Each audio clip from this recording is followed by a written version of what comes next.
Waiting, and we are live. Hold on a second. I didn't pull up the notes right away. I'm a little bit behind. Oh, there they are. I do remember saying, "Are you ready to go?" I lied. Welcome to BS session 98. To pew or not to pew? That is the question. Whether 'tis nobler in the mind to suffer the slings and arrows of outrageous legal battles, or to not take arms against a sea of troubles, and by not opposing them, to die. This right here has the ability with a 30 caliber clip to disperse with 30 bullets within half a second. Just when I think you couldn't possibly be any dumber. You're listening to your weekly dose of BS, Ballistically Speaking. The Ballistically Speaking Podcast.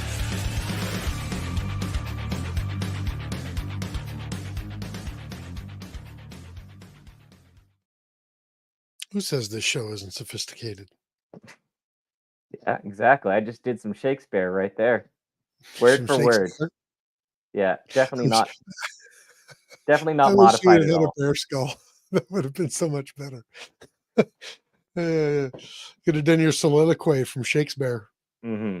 Well, my human skull is a little dirty right now, so I didn't want to use that. I mean, Well, I don't have one of those. when you bury them in the backyard, they tend to get dirty. Yeah, unfortunately.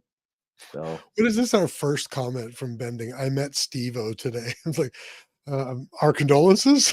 I don't know what to say to that. I mean, that's I'm assuming he means Steve-O from Jackass, not Stevo or Stavros. I mean, it could be just Steve-O from the lucky local Kentucky tire shop. Frankly, Steve-O from the local Kentucky tire shop is a swell guy. Mm-hmm. He is well worth mentioning. Mm-hmm. John Bergen, long time no see. Chris, I was here 2 weeks ago. You disappear for a week and people forget who you are. Yeah. What's even worse is I won't be here next week or the week after that or the week after that. I'm not happy about it. Mm-hmm. I mean, there's a possibility that if I can come on, then I'll come on, but I don't know if you can stream live from China. So I don't think streaming live from a firearms related podcast from China is a good idea. Might not be. Might not be. Yeah, they like to censor what you say down there. Well, they censor quite a lot over their internet down there, but yeah. So due to no fault of my own, I won't be on the next 3 weeks, which kind of sucks because next week's guest is going to be a banger. Mm-hmm. In case you guys are wondering, we won't spoil the surprise for you, but there is going to be a really fantastic guest on talking about some really cool shit next week. So I'm a little upset that I'm going to be missing it, but mm-hmm. Yeah. It is what it is. So I guess we haven't confirmed the actual Jackass movie, Steve-O. Thank God we confirmed Tire that. Shop Steve-O. But I mean, I'm sure both of them are great people. Yesterday I went to City Hall and I was getting into the elevator, and just as the door was closing, someone's hand stopped the door. They came into the elevator, and I swear to God, it was the guy looked like Paul Rudd. Mm-hmm. It wasn't Paul Rudd, but he sure looked like Paul Rudd. It was a doppelganger. Yeah, is that as good a story as I met Steve-O from Jackass? I don't think it's as good. No, but but I was hoping that meeting a pseudo celebrity like Steve-O would lower the bar enough for me. Mm-hmm. Should we pay some bills? I guess we could pay some bills. All right, let's do that. You first? Sure. We're brought to you by EM Precision Rifles in Leduc, Alberta, building Canada's finest precision rifles. Find Shane and Steve on Facebook, Instagram, and on their website at emprifles.ca. And Bolt Action Coffee, bringing specialty coffee to the precision shooting world. Order coffee and merchandise at boltactioncoffee.com. Also, call sign 66, Canada's best rifle training. Welcome to the Brotherhood. Book a course now at callsign66.ca and follow them on Instagram at callsign66 and on Facebook at C/S66. And Odell Engineering, pick up a Canuck shotgun or a Bergara rifle from your local distributor and tell them Phil sent you. Look them up on Instagram, Facebook, and on their website at odellengineeringltd.com. Check out the new Canuck Wrangler in 357 Magnum, the tactical one. I don't know why that says that on our notes. They've got three different models. There's a Mhm. synthetic stock one with um, M-lock. M-lock handguard on it and the whole 9 yards. There's the Jurassic, which looks like the Winchester that was used in the Jurassic Park movies by, I guess, Chris Pratt. And then there's is it called I think it's called the Classic, right? And that's your typical Woodstock and blued. Yeah. Apex Optics. When you buy Apex, precision comes standard. Check out all the fine competition rifle scopes, red dots, and binoculars at apexoptics.co. And the red dots have arrived. Get yours today. The Atom and the Fusion. And Ribstone Gunsmithing, craftsmanship done right. Contact Oscar at ribstonegunsmithing.ca and breathe life back into any firearm. We're also brought to you by the Shooting Edge in Calgary, Alberta, home of the Sterling Arms R18, an indoor range, training courses, and a new 6-lane axe throwing bay, and the One Shot, One Spill Cafe. Find them on Facebook, Instagram, YouTube, X, and on their website, theshootingedge.com. Stay tuned for more as well. Yeah, we say the Sterling Very Arms shortly. soon to be the Mark III. Mm-hmm. And finally, March Scopes Canada, the Dion Optical Design line of rifle scopes, has a scope for all your hunting and shooting needs. Find Doug and Niza at marchscopes.ca. Awesome. There we go. So you went to a course here recently, Chris. No, I taught the course. Oh, you taught a course. Yeah, Okay. I taught a self-defense course. Yeah. Yes. Mm-hmm. It's part of what we do every once in a while, and we just happen to have a group of local lawyers in our city that wanted to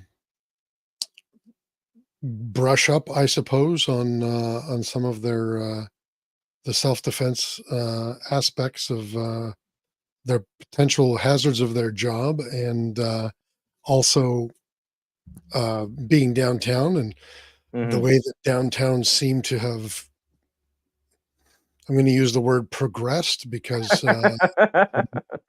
that's the term now when we have things that change, whether it's bad or good, it's progressive. Yes. And yeah, so they're worried about walking to and from work, walking to and from their vehicles, and that sort of thing. So we we ran a couple hours self-defense course for them, and it got us thinking about self-defense in Canada, because it's a shit show in this country. To be perfectly honest with you, I think that our self-defense laws are half nonsensical and half outdated, and what we well, not what our law enforcement agencies, at least the management of our law enforcement agencies, are telling Canadians to do to keep themselves safe, I think is an absolute travesty. And my personal opinion is it's just another one of those things that it's becoming apparent. It's just another right that we were told that we always had in this country, but we really don't. And you know, detractors or whatever you want to call them, you know, contrarians, whoever, they will tell you, and I've seen interviews with this, I've seen these arguments. In fact, there was a video just maybe a month or so ago of a roundtable. I think it was Global News was doing this roundtable, and they brought in these self-defense experts that don't know Mhm. fuck all about what they're talking about. And oh man, oh good, we're 10 minutes in when I'm swearing. Good, okay. Whew. We shouldn't get too much. On the money. um, so I remember this. The one expert. I should have Mhm, queued the video so we could have played a couple of clips from it, but um, the guy's he basically argues, well, no, we do have the right to self-defense in this country. And mhm, then the whole rest of the roundtable is talking about how we don't have self-defense rights, or that they're limited to the point of, in many cases, being completely impractical, which is the same thing. mhm. Um, but make no mistake, we do not have the right inherently to defend ourselves. We have the right in this country under very specific but very undefined circumstances to defend ourselves. Yeah. That is not the same as the right to defend yourself. Yeah, it's kinda interesting. Um, it's more so like I brought this up just in doing some research on the Mhm, topic. So this is from Canadian Criminal Code, and this is referring to the defense person. mhm, Essentially, notice the first section: a person is not guilty of an offense if.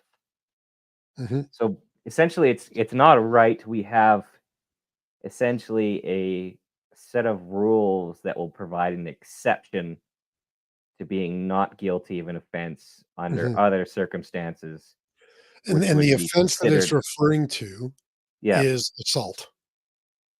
Yes, most times, Yeah. I think assault would fall into that category. I Also, mean, another unless thing we the should person dies while you're defending yourself, you know? yes, another thing we should caveat too is, we're We're not not lawyers, lawyers. we're not legal advice.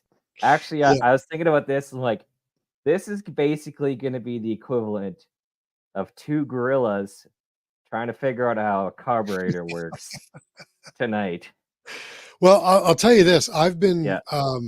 I've been teaching self-defense courses Mhm. for over 15 years. Yeah. And I have consulted with criminal lawyers in the Mhm. past, and I have read the criminal code multiple times. And I generally do not. Fuck. I'm going to Mhm. address Carly's second comment in a second. Mhm. How fucking dare she reference Friends? Um, um, it's not that I'm, you know, ignorant on the topic. In fact, I Yeah. think um, more than the average Canadian who is not already a criminal lawyer. Mhm. Um, I think I'm probably more educated than the average person on this, but You're I'm probably in not the going to be top giving people percentile. legal advice. What's that? Mhm. You're probably in the top percentile of Sure, fair non-lawyers. enough. I mean, Yeah. without having to be, you know, tooting a horn or anything, I think that's probably an accurate statement. Yeah. Um, but I'm not going to be giving legal advice. Neither are you. Mhm. Anything that we say is just our opinions, our individual opinions.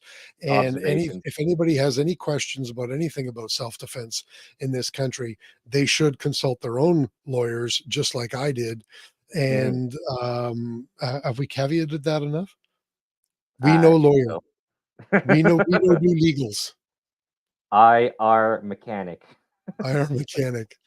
Okay, I got to address this. Carly says self-defense requires unagi, doesn't it? Man, Ross was my least favorite character on Friends, and you probably never watched Friends, did you, Derek? Different No. generation.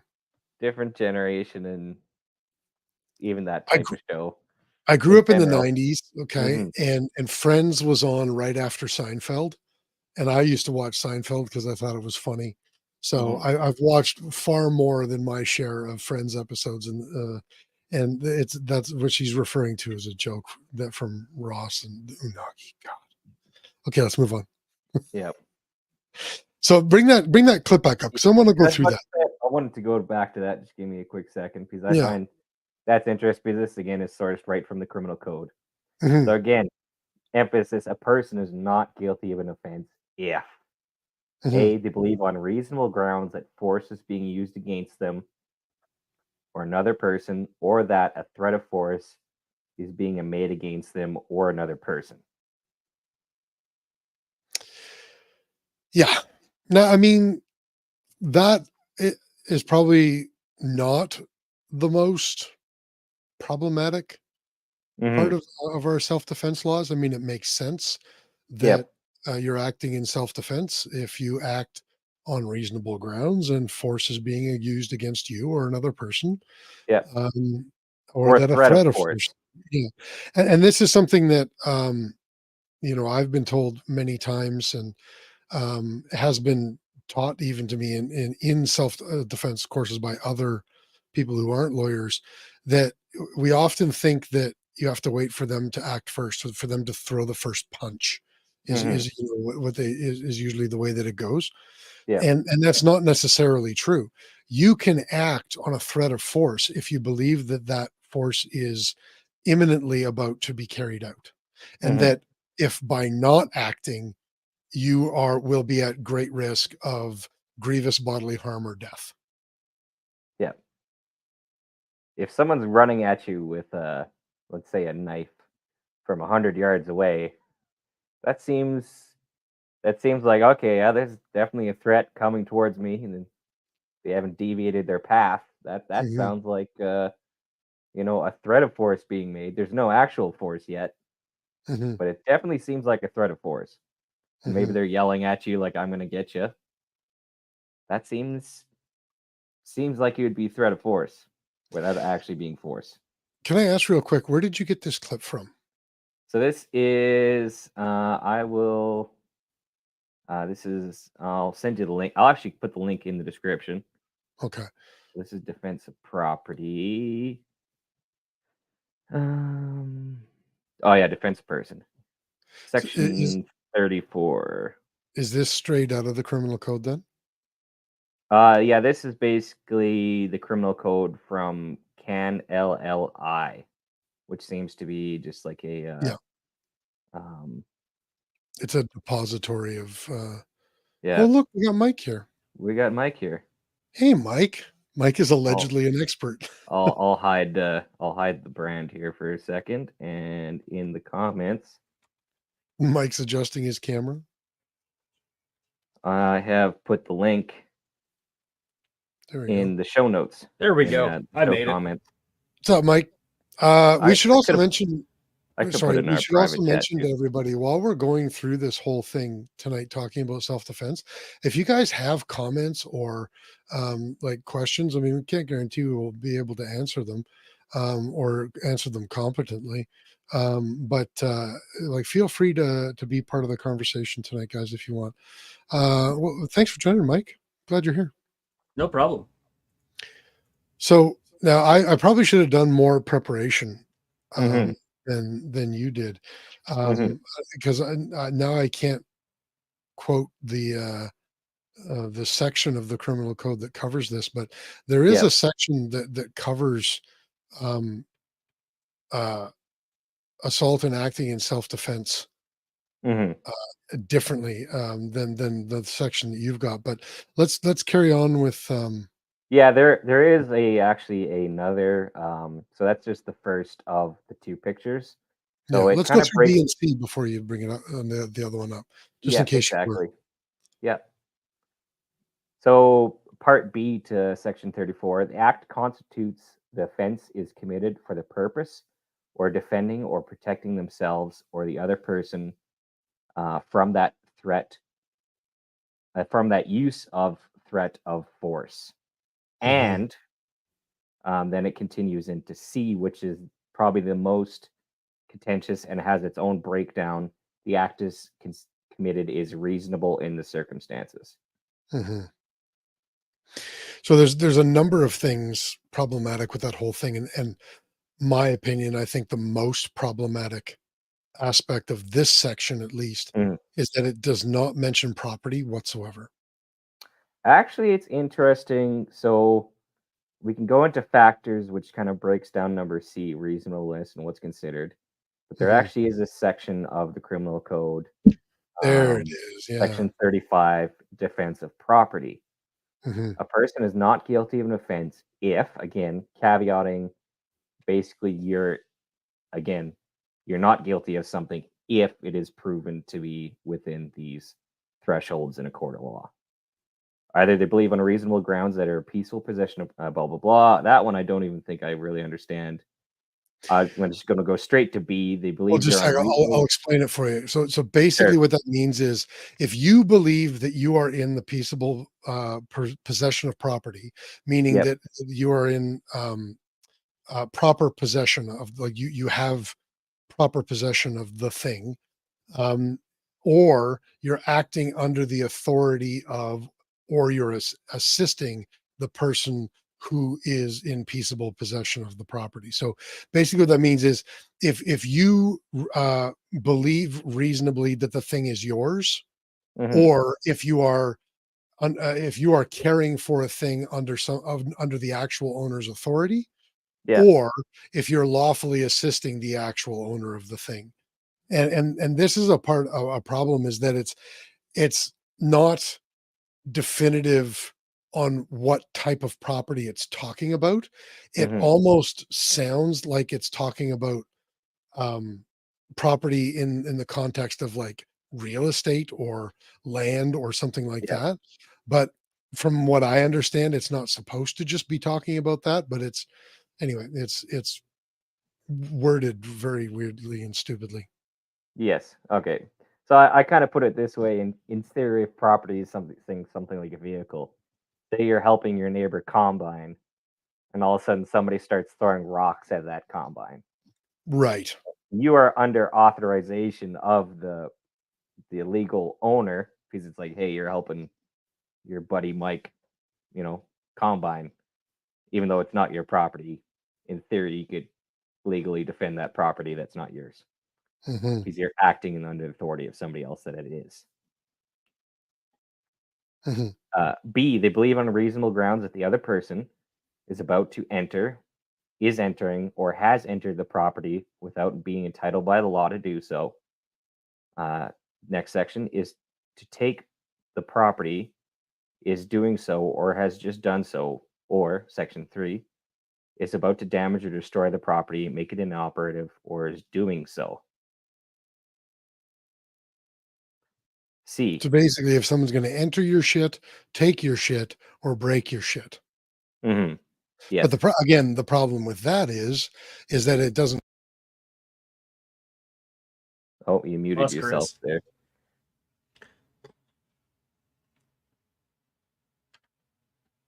Oh, he's talking to himself. So, So yeah. this sounds like castle doctrine to me. See, it's I don't think so because it to me, again, interpreting like a greasy mechanic, it sounds like essentially, again, what will get you off from not committing an offense, not an actual right. You Is know, it a a right right. or a duty? See, a right to me is that's even a hard thing to define. But this seems like Webster's a series dictionary. of omissions. Yeah, pull up that old book learning stuff here. So, but also another thing I want to say is a little bit interesting too.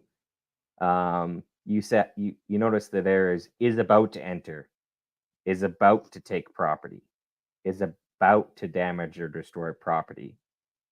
That in a court of law seems like it'd be pretty difficult to Prove. establish at times unless you have some good hard evidence.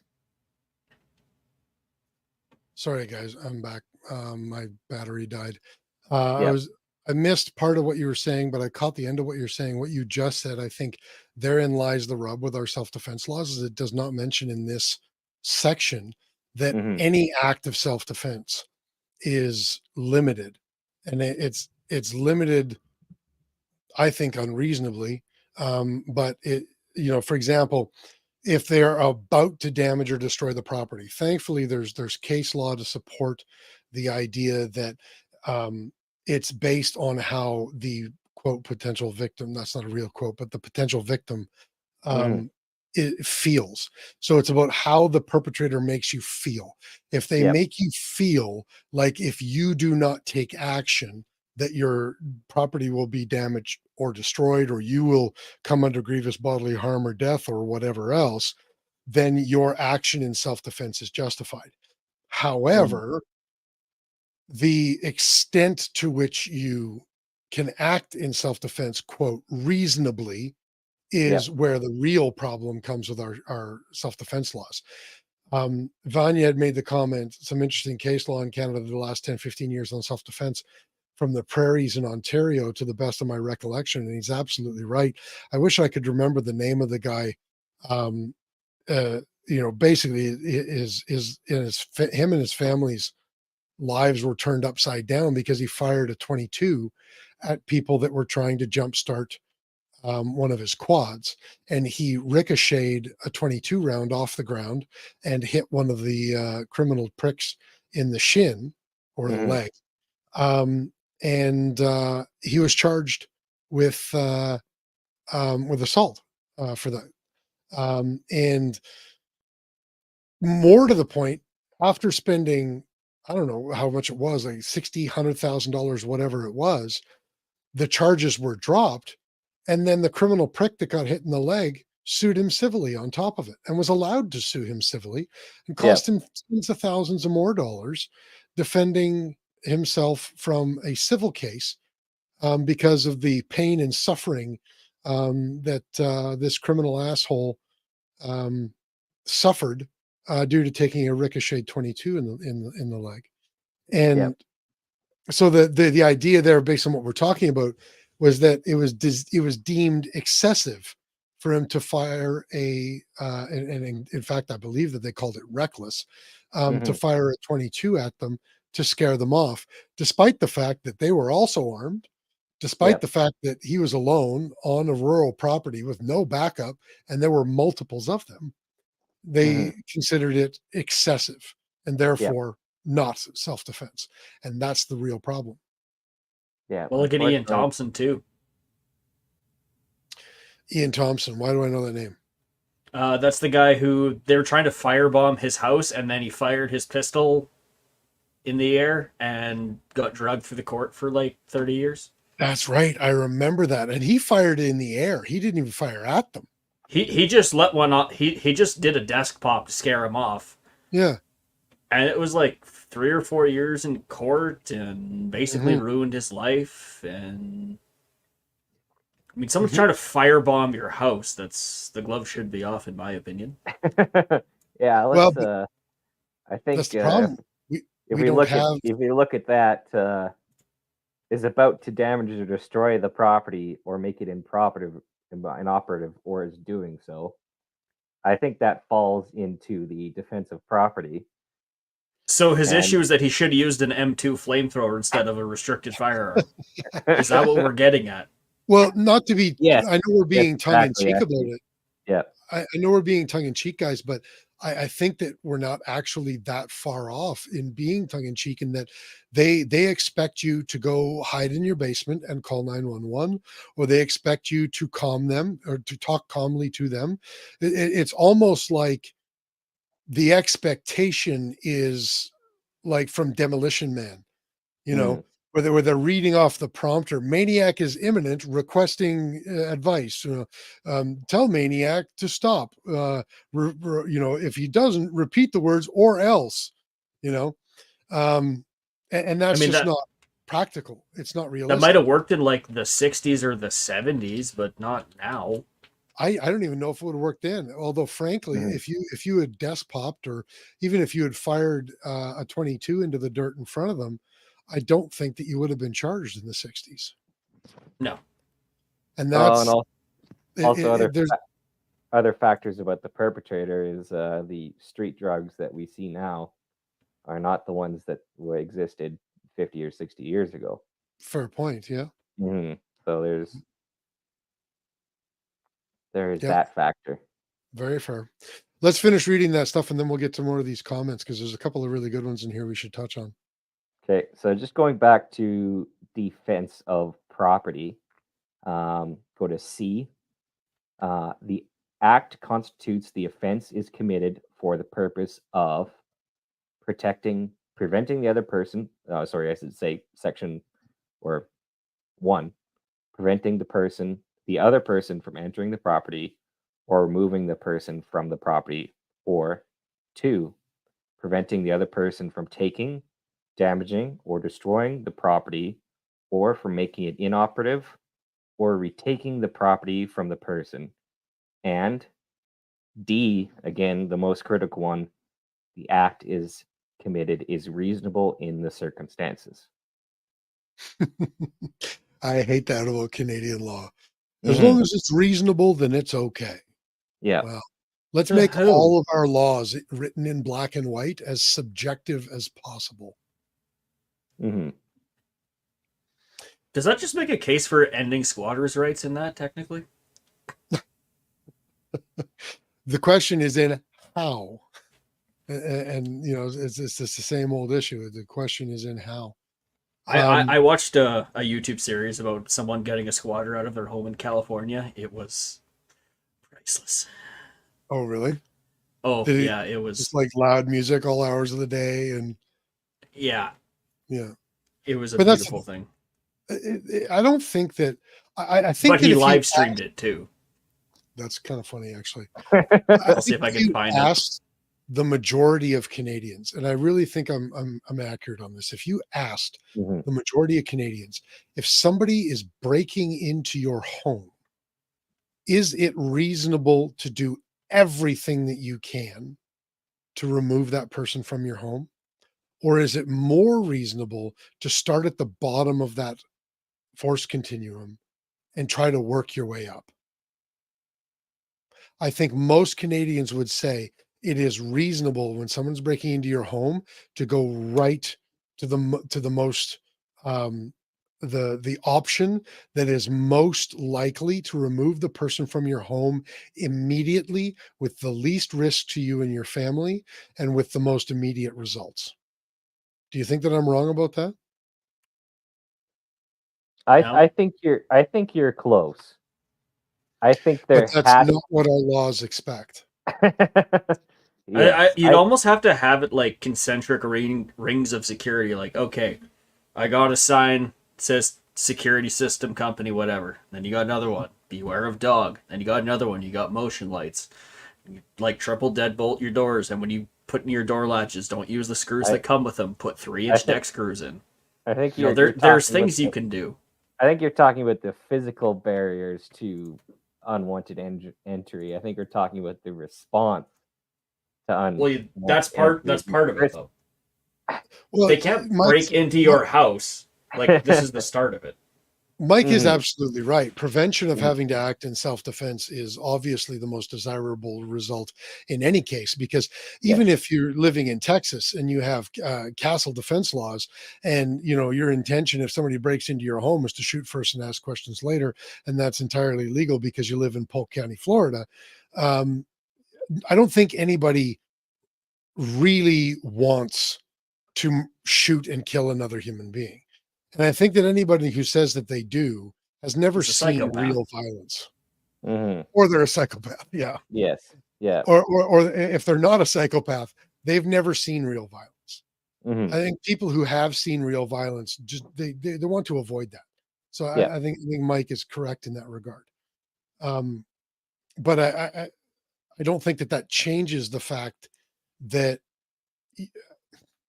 you should not face criminal prosecution, and remembering that there's a difference between being charged and having to defend yourself and being convicted.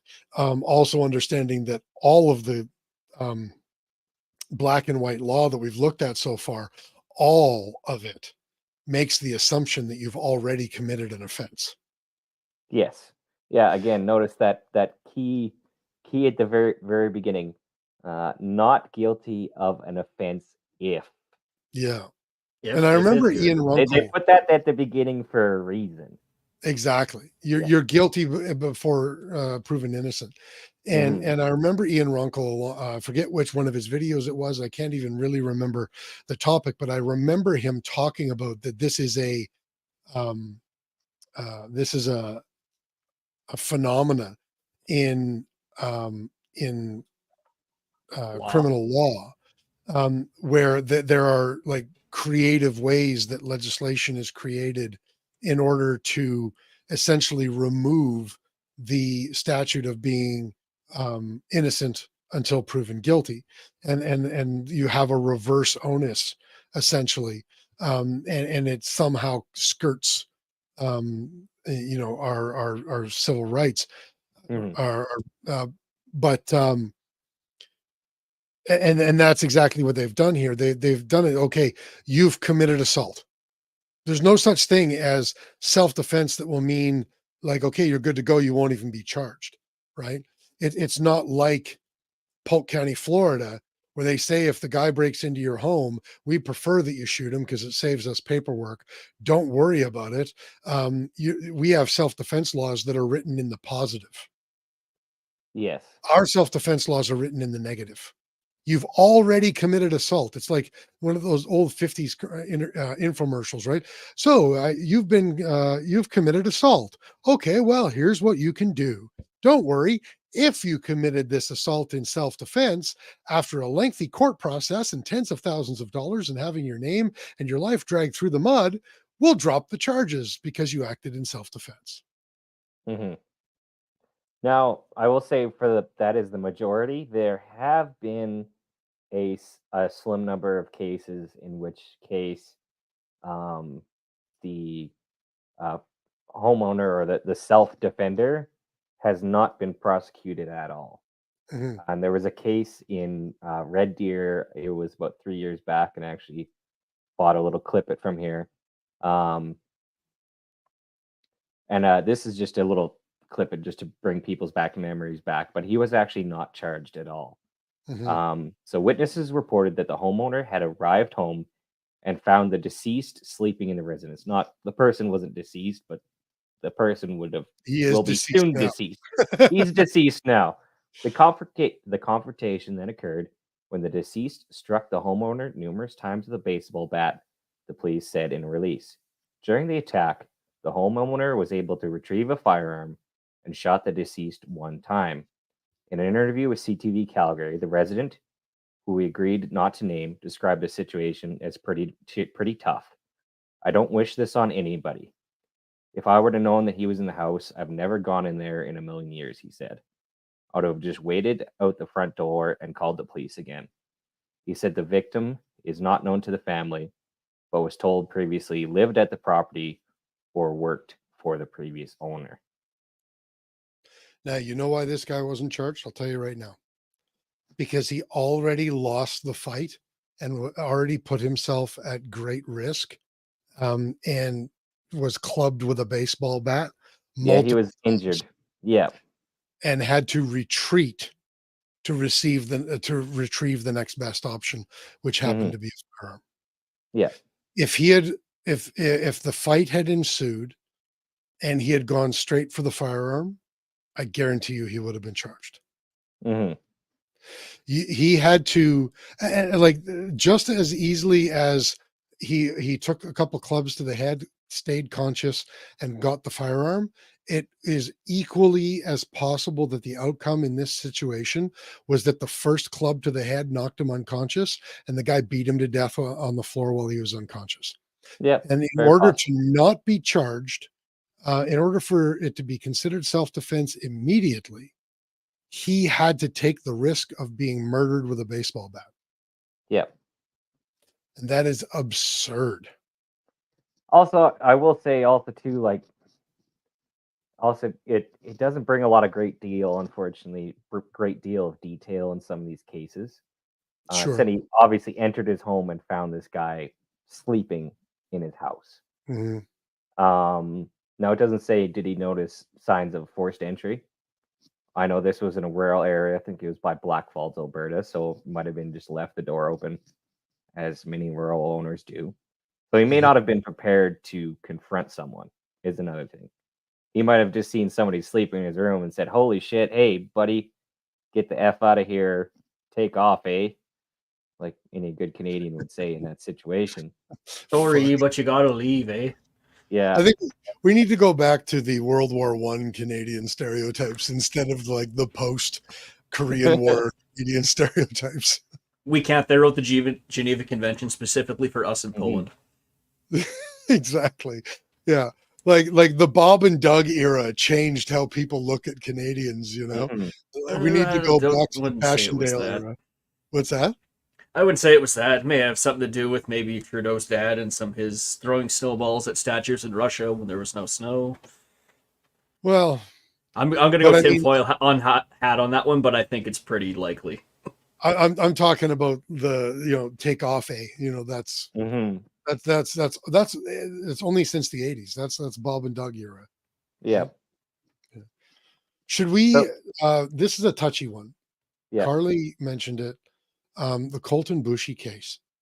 Yes. Really, really touchy case because unfortunately, it got very bogged down in the racial arguments. And putting aside racial arguments, I think that it is a very interesting case study. It happened in Saskatchewan, and I Yes. remember I paid a very, very close attention to it when it was happening because it happened in Saskatchewan. I teach self defense in Saskatchewan, so naturally everybody was asking me about it, and um, it seems very clear. A lot of people still, I think, look at the Colton Bushy case um, and Gerald Stanley as acting in self defense. I think what a lot of people don't realize is that is not what was before the courts. He did not plead self defense. He pled an accidental discharge. Yep. A hang He fire. pled that he was simply trying to remove the keys from the ignition and he had a firearm in his hand and that he was not trying to use the firearm to act in self-defense, that it was an accidental discharge that happened to strike Colton Bushy in the head. And everybody got marred down in number one, the racial aspect of it, which I don't think that there's any sense in us going over. It was gone over in Canada ad nauseum, I think, Mhm. when it happened, and I don't think we can have anything to contribute to that part of the conversation. I think that's a different Um, conversation altogether too. I agree with that. Yeah. Yeah. Um, but there are a lot of people who say that it should have been recognized as self-defense under any circumstance. And frankly, I actually do agree with that. If it wasn't a negligent discharge, and my opinion, and again, I'm not a lawyer. This is just my opinion, but my Yep. opinion on that is, it came out during the trial that Colton Bushy was essentially using the vehicle that he was driving as a lethal weapon, and that he was tearing up all around the yard and running into things. And his wife had to jump out of the way of the vehicle and when Bushy drove over the flower bed and got hung up on the flower bed, which led to Stanley being able to come up to the driver's side to begin with, which led to what the courts have um, accepted was an accidental discharge that led to Colton Bushy's death. And exactly 1AB says equal force. And that's the real catch with our laws. And it's a real tricky situation. I do think that defending yourself with a firearm when someone's trying to run over everything that they can in your house and almost runs over your wife, I think that a firearm for self-defense is reasonable. We can't forget that there was a loaded firearm in the vehicle with Bushy. There was a 22 that the stock had been broken off of, but it was it still was loaded and in the vehicle. And the reason that the stock was broken off is because him and his friends had used it as a pry bar to try and break into a property a couple of kilometers away before coming to the Bushy or the Stanley farm. Mhm. So I think that the fact that there was a firearm there, all it takes is reaching back into the back seat to grab that firearm, even without a stock. And now you're talking about firearm on firearm. I think there are a lot of areas where it should have been considered self-defense. And still, I think the only reason that Gerald Stanley is not in prison today is because courts accepted that it was an accidental discharge, and he didn't even try to claim self-defense. Yeah, actually, I was doing a little bit of backwards studying because I also did follow it quite intently too. And this actually, I snippeted from an article, and this was essentially the judge's instruction of the jury in regards to the death of Colton Bushi, as to how to deliberate what if in what would the charge be. So this is Mhm, basically just a flow chart for our audio listeners. The very top said, did Gerald Stanley cause the death of Colton Bushi? Yes or no? No, obviously acquit. Yes. Did GS, standing for Gerald Stanley, cause the death of CB Colton Bushi by committing assault by intentionally pulling the trigger of a gun? And then the answer being yes or no, that again splits off and sub decides. mhm. So did GS intentionally pull the trigger of the gun? If yes, and he had the state of mind for murder, then yes, I'd be guilty of second-degree murder. If no, guilty of manslaughter. But regardless, he's guilty of his death. I mean, both of those Yes. are On prison, that, right? now Yeah. going back one Indictment. up branch in the tree, if no, so intentionally the hang fire being he did fire off a couple warning shots. So the whole idea is that he did not intentionally pull the trigger at Colton. Did he Mhm, cause his death unlawfully by carelessly using a firearm? If yes, the jury decided yes, he'd be guilty of manslaughter. If no, he did not act in a way that would be a departure from a normal person, then acquittal. And that's mhm. what the jury found, was the jury found to acquit Gerald Yeah. Stanley in that case, because they that basically, again, we don't know the jury's true deliberations, but my understanding would be the jury deliberated that um, he did not intentionally pull the trigger at Colton, and it was not careless, because he again did not pull it at him. So therefore, he did not act in a way that depart from a normal person. However, I will say one thing I kind of disagree with is the notion is that Gerald Stanley went up to the vehicle in attempts to remove the keys from the vehicle. The firearm, in order to obviously have shot Colton where Colton was shot, the firearm would have been pointed at Colton. Mhm, And pointing a firearm is an offense of itself and a break from the typical rules we are taught in firearms handling safety. mhm, Treat every weapon as if it is loaded. Don't point it at anything you wish not to destroy. mhm. So that to me is a little bit of a caveat there. From a firearms minded perspective, he was reckless in that regard. Also, another thing, I'm going to go back a little bit. Fortunately, I tried to find a little bit more details on the case again. However, from my understanding, was there's multiple people in the vehicle. It was not just Colton. It's him and his friends. They were drinking and swimming. Although his Uh, friends had abandoned him. They all yeah, ran out of the vehicle, yeah. yeah. So, from my understanding, again, I was not able to find the full detailed article again. Colton was actually in the back sleeping for most of this, and there's Mhm, actually most of his friends being, I'd say, belligerent. And then the vehicle got hung up on the planter, and at that point, Colton had woken up and decided to try to get the vehicle unstuck. mhm. Again, I was not able to Are find you the full article again. are you sure that's how it went? I recall that's actually more how it went. Is Okay. that What I um, remember, reading at the time, and I haven't reread it, obviously, I yeah, wasn't reading it in I was preparation for this, but my understanding of it at the time is that he had woken up and tried to flee in the vehicle. There was already mhm, a flat tire on the vehicle, yes, and so he essentially was just driving maniacally, and that he got it hung up on the planter. mhm. Yeah, I'm not sure, but I know it for the most part. Again, I think our stories converge. I think, at least for the most part, he was not actually awake upon entering the farm. Mhm. I think he probably woke up during this incident. So he I do might have recall not that. even been privy to the actions of his friends.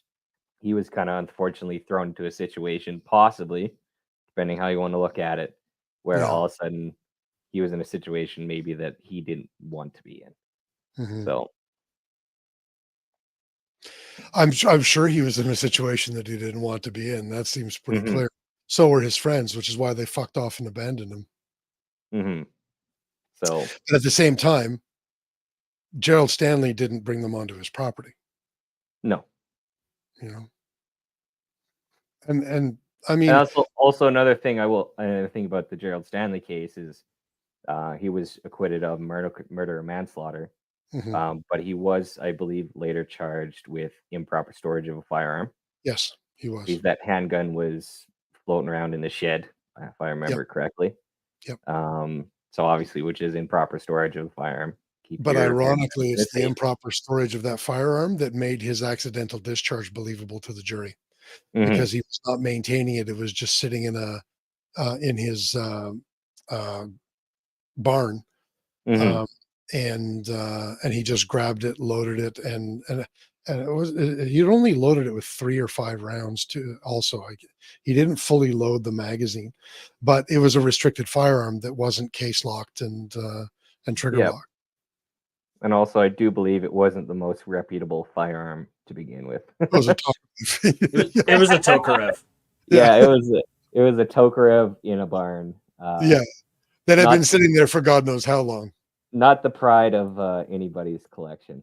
The Exactly. Tokarev's claim to fame, it was only supposed to be fired once and dropped once, or never fired, only dropped once. But okay, so I know we're supposed to be talking about self-defense, and ironically, the Colton Bushy case that so many people think kind of started the whole rural self-defense rights movement in Hmm. Alberta and Saskatchewan, ironically, is not actually a self-defense case. No, Do you want to talk no. about an actual self defense case that we're all forgetting? Let's do it. About Ali Meehan and Milton a couple of years ago? Do Do tell. you remember that one? No, do tell. That's when people broke into his house and held his mother hostage, and he removed some of them and put them in the forever box. That was in Milton a couple of years ago. I don't know about this one. Tell me about this one. I'm just reading up Uh, on it now because I'm put the article in the comments, yeah, Mike, so okay. the readers can the viewers can see what you're referring to. Don't judge me by where I found this.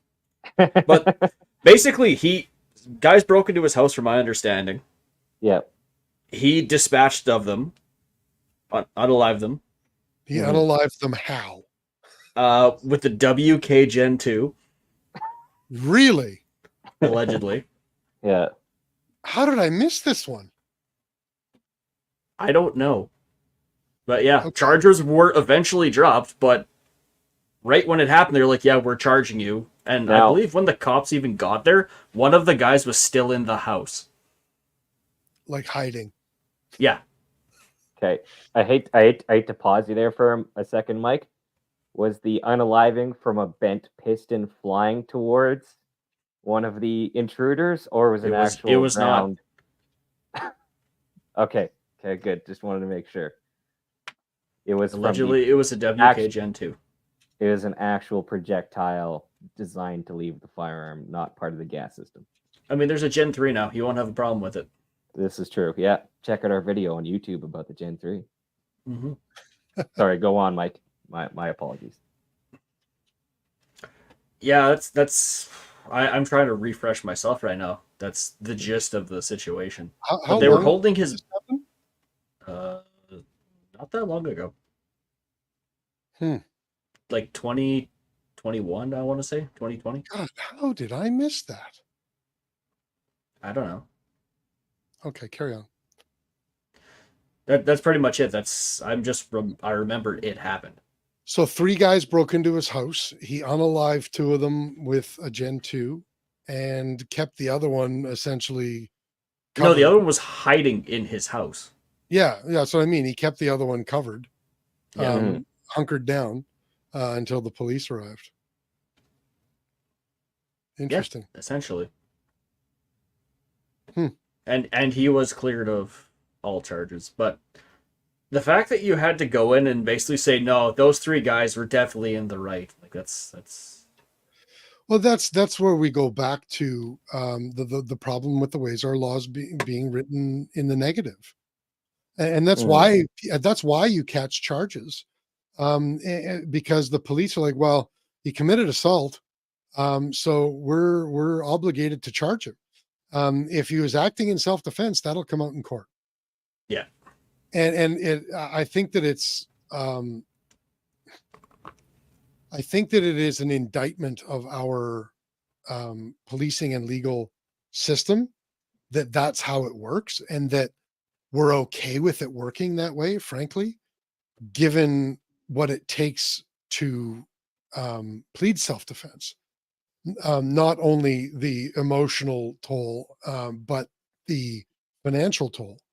Mm-hmm. Because the reality is, you can have done absolutely nothing wrong. And at the end of it, your name will be dragged through the mud. You will be destitute, and there will always be a percentage of the population who looks at you like a murderer. Yeah. Yeah, there's no getting away from that. But Yeah. Can we so obviously, like, my expertise is in hand to hand more than it Yeah. is in firearms. And I've already listed a number of my big gripes with the way that our laws are written. But I think that my biggest my biggest gripe with the way that our laws are written is that they are clearly written by people who don't know fuck all about physical combat. And Mhm. not only are they written by people who don't know physical combat, I I think it's unfortunate, and present company is accepted, listeners as well. I do think that it is really unfortunate that the level of capability of the average citizen, not just this country, Mhm. like any country, the um, the capability of the average citizen falls somewhere, from my perspective, somewhere around slightly better than a newborn calf. And That's I don't mean that to insult people, Mhm. but the reality is that the average person could not fight their way out of a wet paper bag. The average person who trains in combat can, quite frankly, in hand to hand, just bide their time and wait for the unskilled to kick their own ass, for them to off balance themselves enough that they fall down, or to Mhm. hurt themselves in some other way. And I personally, and not, I understand this is self-serving of me, because if everybody became physically capable, well, my business would go through the roof. I understand. I do understand that. But Mhm. I think that it is really unfortunate how unprepared and how poorly skilled the average person is in physical combat. And I think Mhm. that it leads to the type of self-defense laws that we have. And more to the point, I think that it makes it more dangerous for the average person to act in self-defense. More dangerous as in legally or for their own physical well-being or both? Both, both, Mhm. Yeah. both. well, you I don't have practice anything. How are you supposed to be good at it? exactly. Mhm. Exactly. And this is Yep. what's, I think, a little bit ironic about the Canadian gun community, is we fully understand that when it comes to firearms. Mhm. And my God, I can't tell you how many times I've been sitting around a campfire with really cool people and really good people and really great people. You guys are two of the people I hang out with around campfires. Um, So you know the type of people I'm talking about. Mhm. Um, and listening to them tell me, when inevitably self-defense comes up and I give my opinion, and they're like, "Oh fuck, Chris, like you can't outrun my bullet." Okay, it's true. I Yeah. can't outrun your bullet. But there are so many situations in this country. There are infinitely more situations in this country where using a firearm in any aspect of self-defense is going to go through exactly what we just spent the last hour talking about, where you're going to be railroaded, you're going to be charged, you're going to be destitute, you're going to be broke, your name's going Yeah. to be run through the mud, whether you were righteous or not. Mhm. And the reality is, I know many people who keep firearms legally, as legal as like as close to and available for their use in their home as they can, while still falling on the right side of the law. And if they could have a loaded pistol on their bedside table, they would. And I'm not saying that I wouldn't, Mhm. but I have 2 floors separating me and my closest firearm. And the Mhm. reason that I'm comfortable sleeping at night doing that is because I also know that I am capable of handling myself hand to hand. Yeah. And I think that that is very naive of the gun community and of um, the average person in general. And let's not forget that studies have been done that show that the average male overestimates their physical combat abilities by 400%. Yes. The average man is Mhm. 400% more infantile and impotent physically than they think they are. Yeah. I'm not. I know exactly how unphysical I am. Yeah, I know exactly how impotent I am. I I know exactly how much not good I am. But So I the do also have a question, really, black belt in you're not origami, though. trying though. So so what? I The even question, challenge that assertion. Like, Mike, do you show up to like a boxing ring like every 3 months and just like challenge somebody to go at it just to see how bad you suck? it's been like 12 years. So you I have think a everyone should do it. mhm, I think everyone should do it occasionally. mhm, I really respect, when I see the firearms YouTubers that go to like gyms mhm. and do self-defense training, Yep. even with with the blue guns and the holsters Mhm. and do the knife training and do, Yep. like I've done, I can tell you this, man, it's not just guns. I've done self-defense courses where we've used shock knives. You guys know what I'm talking about? Mm-hmm. They're basically a very high voltage, very low amperage, kind of mini taser, call it, Yep. in the shape of a knife, and they kind of allow you to do more live knife designed training. And I'll tell you, man, I've been in there with people with multiple black belts, even in like martial arts that are designed for controlling people, like Brazilian Mhm, jiu-jitsu, and they get shocked to shit, mhm. um, and they get stabbed, they get cut, they get the whole 9 yards. There's actually a YouTube channel dedicated to this, and it's a show, and I can't remember what the hell it's called now. They basically take all these YouTube martial arts celebrities and they put them in live self-defense scenarios, and it's almost like a game show to see who Mhm. actually survives in these live scenarios. Yeah. And you get these guys like what's his name is Mike. I forget. Hard to kill is hard to hurt is his YouTube channel, and even guys like him that have made a living off of self defense YouTube channels, they get the shit kicked out of them in these things, and even people who are physically capable, Yep. a knife completely changes the dynamic. Just imagine how much it changes that dynamic against a person who doesn't stand a chance even in hand to hand. Mhm. Yeah, but training's always going to put you on top 90% of the time.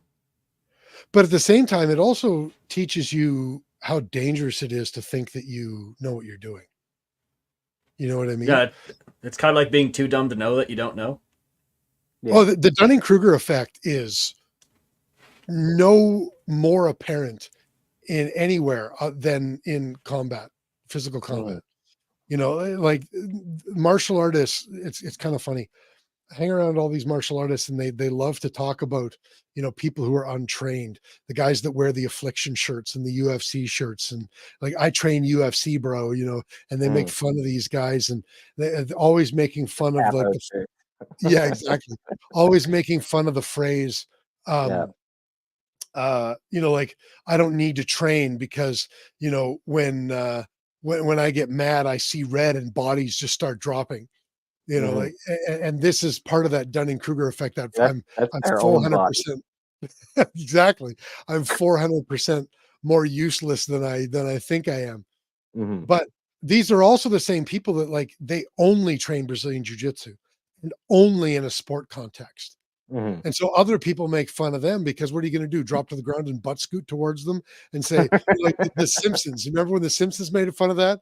You know, crawl on top of me and I will, or whatever he says to him. You know, but yeah. What if you're fighting in a puddle? That's going to be horribly uncomfortable. What if you're fighting Bruce Lee? You'll probably win because he was a terrible fighter. Yeah. Hey, Bruce Lee never fought anybody. He was in a lot of movies. He never fought anyone. Well, allegedly that's not true. Allegedly he fought Wong Jack Man for a very long time and beat Wong Jack Man.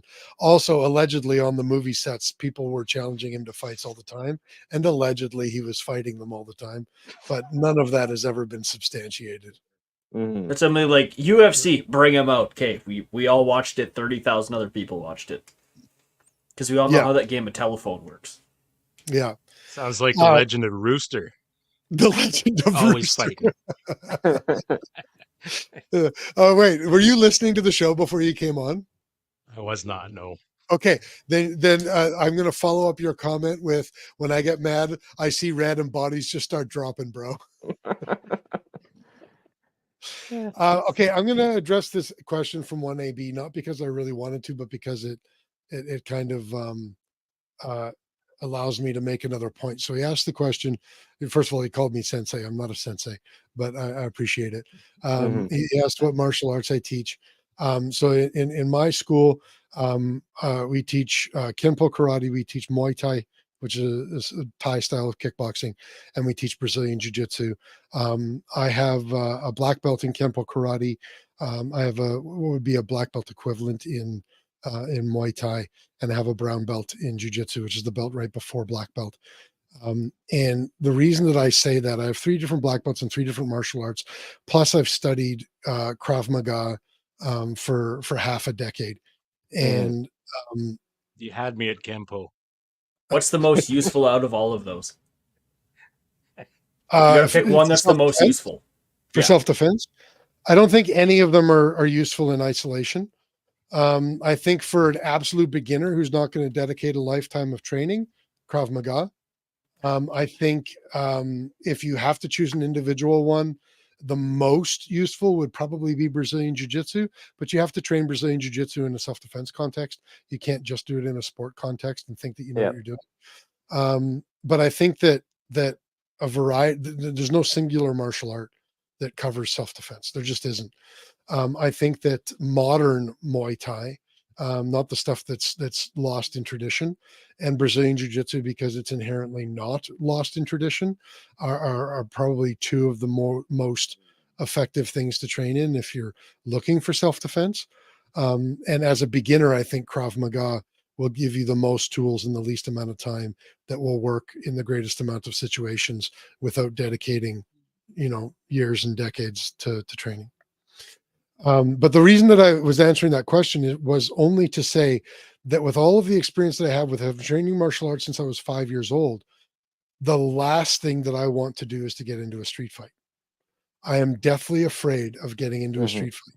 And I think that anybody who isn't is naive and kidding themselves, and drunk, or stupid and drunk. Yeah. It is extremely hard to defend against pocket sand. That's true. But I'll tell you this: when I've done live knife training with a shock knife, I've been stabbed and cut by people with less martial arts experience than me and half my size when they had the knife and I didn't. Yep. And the reason that I would do my best at all costs to avoid any self-defense situation out in the world is because it doesn't matter whether I get to thump my chest and I have an ego about, oh, I fucked that guy up. If I'm in surgery, getting 270 stitches for 5 different lacerations on my forearms and 1 on my ribs. You Yep. know what I mean? Mm. Or having a You still puncture lost. and they're sewing up my intestine because it punctured my intestine. Sure, I'm going to live. I defended myself successfully, but any self-defense expert with the knife that is worth their salt will tell you you do not defend from a knife with the goal of not getting cut, because that is unrealistic. Hmm. Well, You you think defend about yourself against the knife with the goal of not being cut fatally. Sorry, go Also, ahead. also want to Yeah. put it out there. Apparently, don't mess around with 1AB. Yeah, he's got all Yokohama. the dangerous names. But I does he mean, have a half. Bachelor of Education That doesn't matter. like everybody else seems to have? Yeah. No, I So was I just I'm a guess thinking bachelor who back doesn't to believe in where, education. yeah, back when you took that knife defense course or whatever it was, that was Montana, wasn't it? A couple of years ago, North Chris? Dakota, yeah. North Dakota. Okay. Yeah. Just thinking about, like, I have thought about that conversation a couple of times since, and I can only imagine what that must be like defending against a knife. Like, you think about it, um, trying to have how do I say this? A good fight with someone. And the only way I can relate to this is in my younger days, fighting outside of bars and being a half decent hockey scrapper. Mhm. Mhm. There was some structure. You get some asshole that, full of booze and confidence, and he's just Mhm. flailing. And especially as a trained fighter, um, how- like, that's goddamn tough to defend against, because there is no structure to that guy's fighting, whatever you want to say. What Yeah, is your style? Yeah. that's a fair point. Methodology. That's a fair point, but at the same And then time, now put a knife in that guy's hands. oh sure, yeah, then it becomes I'm not super worried about like the flaily hockey puncher when Yeah, he's hand to hand, they because the usually land reality right is, here. well, yeah, exactly. If they land at all, right? Mhm. Egg beater. Yeah. And once the distance has been closed, somebody who's training in wrestling, someone who's training in jujitsu, even somebody who's training in judo, will dump that guy on his head before he can say, "Oh fuck," if you catch what I mean. But you put a knife in that guy's hand, it's completely fucking different. Yeah. Completely different. Give it a One great distance, example I I'd can give you imagine. is when I had the shock knife when we were doing this training, they put me up against a 3rd-degree Brazilian Jiu-Jitsu black belt, who is easily one of the best sport jiu-jitsu players, even self-defense jiu-jitsu technicians in this Mhm. country. Yeah. And like could very easily be top 5, top 3. Hell, he could even be number 1. I don't know. But he is extremely skilled in Brazilian jiu-jitsu. And I could not stop him from 2-on-1ing my wrist, 2 of his hands on my one wrist with the knife. And then he collapsed on top of the knife in a way that I couldn't move the knife, and in a way that it wasn't stabby against him. And I couldn't pull my arm out, and I couldn't move. I couldn't do a goddamn thing with the knife. And we were like, fuck, like his ability in jujitsu was good enough that he completely immobilized the knife. Mhm. But my first thought when he did that, and I'm still standing over top of him, and he's on his basically a turtle position, and I'm like, yeah, my knife is completely immobilized, but I can headbutt the fuck out of the back of your head right now. It was my first thought, right? Yes. Now, Yeah. this is Limited training, effectiveness, I think. Yeah. right? Exactly. So Not sure if this you're coming out on top of that. well, Yeah. I don't think he's coming out on top of that, you Yeah. know. And this is training, so of course you don't do that, and you're not like, oh, bro, I could have headbutted the back of your head, like, Yeah. like Mhm. that's pretty amateur hour, but um, it just goes to show you, like, it's such a dangerous tool, Mhm. and it's dangerous to ignore it, and it's dangerous to fixate on it, which makes it fucking dangerous Yep. for anybody. So the moral of the story is carry a spear because it will allow you distance. Exactly. Or a 5.5 foot long hockey stick. Yes. Yeah, Whatever absolutely. works. Get distance Distance. between you and your attacker. Distance is your friend. Can we Also- address also this will- question? I will add in even just the general nature of people now. Unfortunately, we're more sedentary. Most of our jobs have gone away from physical labor. So even the basic, I'll call it body knowledge of how to use one's body to, say, exert force on something is Mhm. not there for a lot of people. So even the basics of, I'm glad you said that. yeah. I'm glad you said that. The self-defense course that we were teaching today, we had everything ranging from, rookie lawyers that were in their 20s to obviously probably like a senior partner in the firm, Yep. looked like he's probably in his early 50s. And we were talking about like all we can do is give you theory in Mhm. one self-defense session. And I said, if there's one takeaway from this whole thing, go home and roughhouse with your children, Mhm. roughhouse with your spouse, Yep. roughhouse with each other. Mhm. And just like grab each other on a padded surface and try to throw each other to the ground. Yep. And if that is the only thing that you do, then you will develop a sense of balance that is likely going to be better than the average person. You will develop a level of sensitivity to understand where your attacker's balance is and how to pull, when to push, and when not to. Mhm. And that alone, if you ever get attacked, allows you to stay standing on your feet instead of being knocked to the ground, then you will have a greater chance of defending yourself in hand to hand. Yep. I thought you would just told all the lawyers go look up Section 20 of the Firearms Act and just start filling out forms. Oh, you know what's ironic is from that firm, none of the criminal lawyers came to the course. It was all the corporate lawyers, the family lawyers, Mhm. it was all those guys that came to the course. Yep. Everybody, all of the criminal guys from the firm never came. Derek, can you show that second link I sent in our little group chat? Oh, hold on a second. Or the one below your link. While First you one do that I that, sent. while you do that, can I Brenna or the justice? just comment? Justice. Show Okay, justice. Just I'm gonna while open you do that, can I address this one comment Yep. Yeah. from Spud? He says Google monkey knuckles. They're legal in Canada and Canadian made. So what they are, they're basically plastic printed brass knuckles, and they're legal because Canadian law, by name, makes Requires metal. them to be brass. Well, no, not metal, not necessarily brass. So they're skirting the law by making them plastic. Be careful with that because they are not legal in Canada.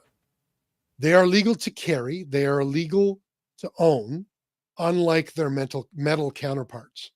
If you are carrying them for the purposes of using them as a weapon, and you are carrying them in your pocket, then they are a concealed weapon, which is dangerous to the public, a purpose dangerous to the public safety, and you can be charged simply for carrying a weapon. Yeah. That's how Canada works. Whether they're plastic, whether they're metal, does not matter. And I think it's irresponsible for companies like Monkey Knuckles to be selling these products and telling people that they're Canadian legal because they're not. Like have them up, just get like a little chain and have them hanging from there at least. Then it's a necklace. Well, and other companies, they skirt these laws by making Kubotons that are keychains. Well, this isn't a self-defense weapon. This is my keychain holder so I don't lose my keys. Yeah, cool. It's cute to say that until you stab someone in the eye with your Kubotan in self-defense and you're defending yourself in court and you tell the court, oh, no, this wasn't a self-defense weapon. This is my keychain. Oh, well, why is your keychain shaped like a Kubotan? Oh, well, because it's a keychain Kubotan. Well, why did you choose a Kubotan for your keychain instead of something else? Well, just in case I needed It to was stab better than someone the in the eye. dildo that was the option. Exactly. Yeah, the dildo was awkward carrying it around. I can't carry that in public. There's children in public. But this is the thing, guys. It Think doesn't of the matter children. whether they're legal to own What matters is if their only purpose is to be used as a weapon and you carry them concealed on your person in public, you are carrying a concealed weapon. And that Can is I not read legal. what CBSA says about brass knuckle importing? Yeah, do it. The following goods generally do not meet the definition of a prohibited weapon, meaning the plastic brass knuckles, and thus do not fall under the tariff for import. Their misuse may nonetheless be punishable under other laws. Plastic knuckles do not fall within the definition of a brass knuckle. Yeah. But they absolutely fall into the definition of a concealed weapon. You think about Another, the judges that are out there now. like, who are deciding these things. Yeah. Yeah. And the guidelines that they're following are horse shit, and the precedents Right. that they've set are horse shit. Right. Yeah. This one's a big misconception. Actually, this came up in our self-defense class today again. Just put keys in between your fingers. Unfortunately, 1AB, that has been shown, and I've actually tried it myself. You're gonna destroy your hand. Mm-hmm. You absolutely Shit are gonna hurts. destroy your hand. Yeah. Even if you let's say you hit someone in the chest, your keys are not going to puncture someone's chest. They're going to scrape along their chest. They're going to leave a welt, or they're going to leave a laceration. They're going to hurt.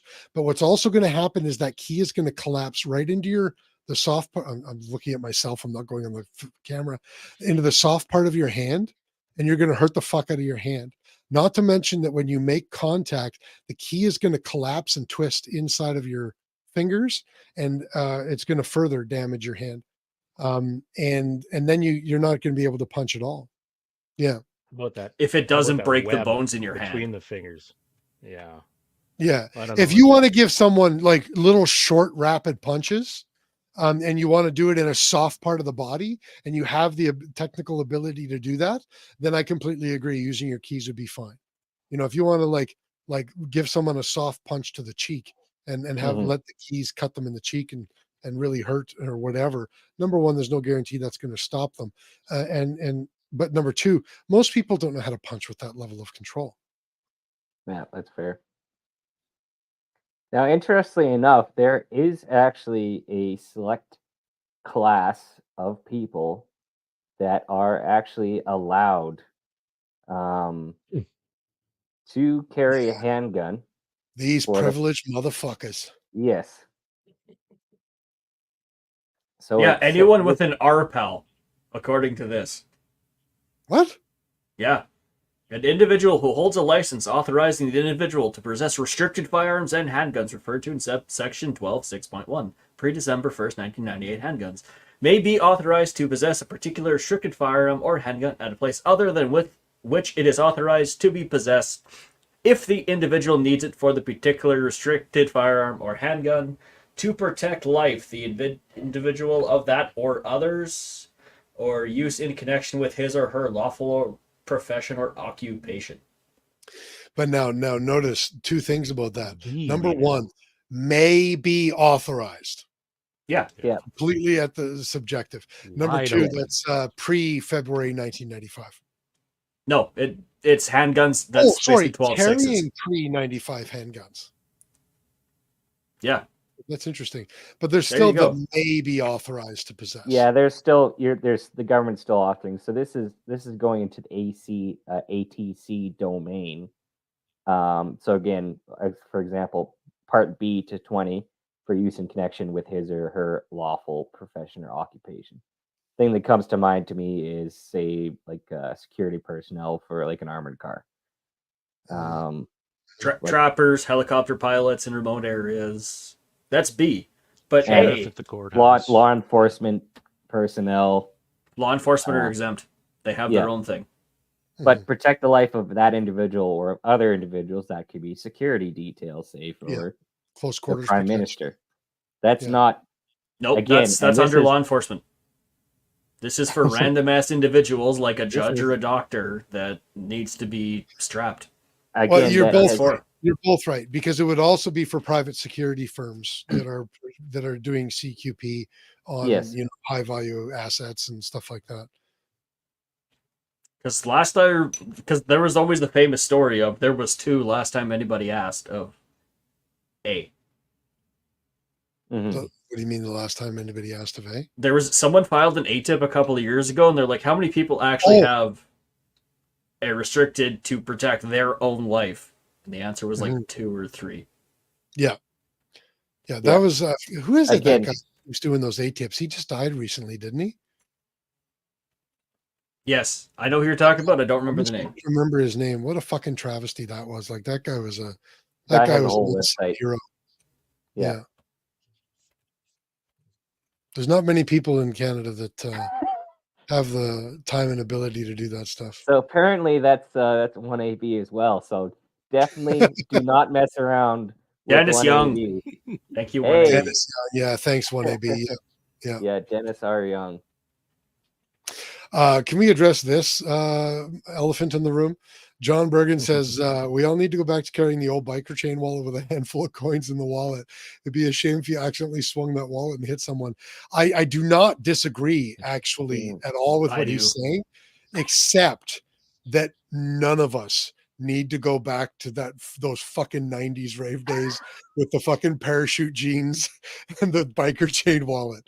None of us Whatever, need. man. You had a single glove and a fucking red leather jacket. I know you did. That was the decade before, first of all. I got rid of my rat tail in 1993. What's even worse is you admitted you had one in the first place. Oh, dude, it's bad. I've had both a mullet and a rat tail in my history. Oh, You man. should have just had a skullet and just admitted you gave up on life. Well, I think this is why God punished me and made me go bald at 18. Yeah. You have No more not of that played well shit. with what I've given you. I have bigger plans for you. Stop this. Anyway,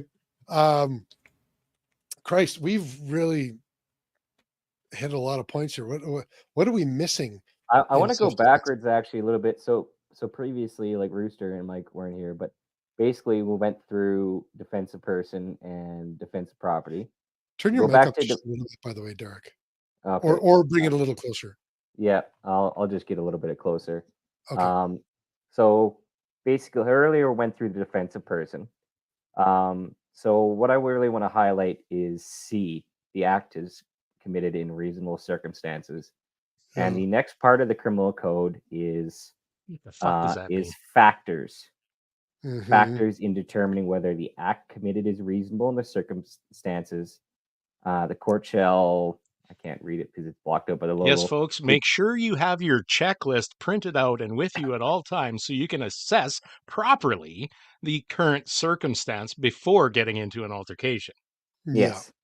Yeah. So the relevant circumstances of the person, the other parties, and the act, including but not limited to the following factors: Mhm. A, the nature of the force or threat; B, the extent to which use of the force was imminent, and whether there was means available to respond to the potential use of force; C, the person's role in the incident; D, whether any party to the incident used or threatened to use a weapon; E, the size, age, gender, for and physical fuck's sake. capabilities of the parties to the incident; Mhm. F, the nature, duration, and history of any relationship between the parties to the incident, including prior use or threat of force and the nature of the force or threat; F.1, any history of interaction or communication between the parties to the incident; G, the nature and proportionality of the person's response to the use or the threat of force; and H, whether the act committed was in response to the use of threat or force that the person knew was lawful. That's a long list. So you know what that is, guys? Mhm. That is Yeah. the legal equivalent to the Monday morning quarterback having the benefit of time and hindsight, telling the quarterback everything that he did wrong in the moment, in in the blink of an eye, and it is fucking gross. The fact that we 100%. allow this to stand and that it has stood on our as part of our criminal code as long as it has disgusts me. All this is it's a deterrent for our government has taken the position that no one should defend themselves with force. No one has the right to. So we're going to write all this shit into law. and this will deter anyone from even thinking about that. Just let someone stab you, beat you with a bat, shoot you, rape you, whatever. But Mhm. you can be assured if you don't do any of these things on this list, you should be okay. Yeah. I have an alternate theory about that. Let's have Okay, it. go. Okay, so we all know that police in Canada are unionized, correct? Yeah. Police are This is unionized? yes, this is to prevent Okay. scab law enforcement. Oh, That's all it fuck, is. Yeah. They're just protecting their union. They have a monopoly on use of force. They do actually have a monopoly. They just don't want us union busting. That's all it is. Yeah. That's So, pretty so I will legitimate, come in with actually. a caveat there. I do believe that some of this is designed to prevent, say, like an entrapment situation. Of course, yeah. Mhm. So, for example, I could say, "Hey, Rooster, come over to my house. Let's have some beers tonight." And it actually turns out I actually don't like Rooster for whatever reason. Right. Like, yeah, the door is a But I was little stiff. drunk and belligerent. Yeah. Yeah, Mhm. the front door it's just a little bit it's just a little bit tight. You got to refund the door. And I can have my camera up and I can see Rooster trying to bust in my door, and all of a sudden I send a slug through him. It's like, well, that wasn't really self-defense.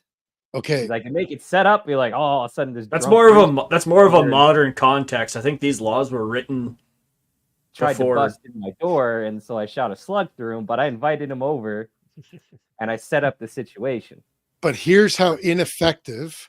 Yeah, they should be more concerned with not losing 205 firearms every 3 years. Right. Including 5 here's- machine guns. Here's what's Yeah. ineffective. I agree Yeah. that you're right. It's to Yeah. prevent things like entrapment. It's to prevent Yeah. things like he poked me in the chest, so I stabbed him in the throat. Yeah. It is designed to prevent those things, but it is written so poorly by such inept morons that it doesn't even achieve that. Just today on the news, it was reported that there's a man who was found not guilty of manslaughter today. He was involved in inviting over a person a number of years ago. Him and a group of other people invited a guy over to a house party, and it was to entrap him, and they shot him in the head, execution style, and murdered him.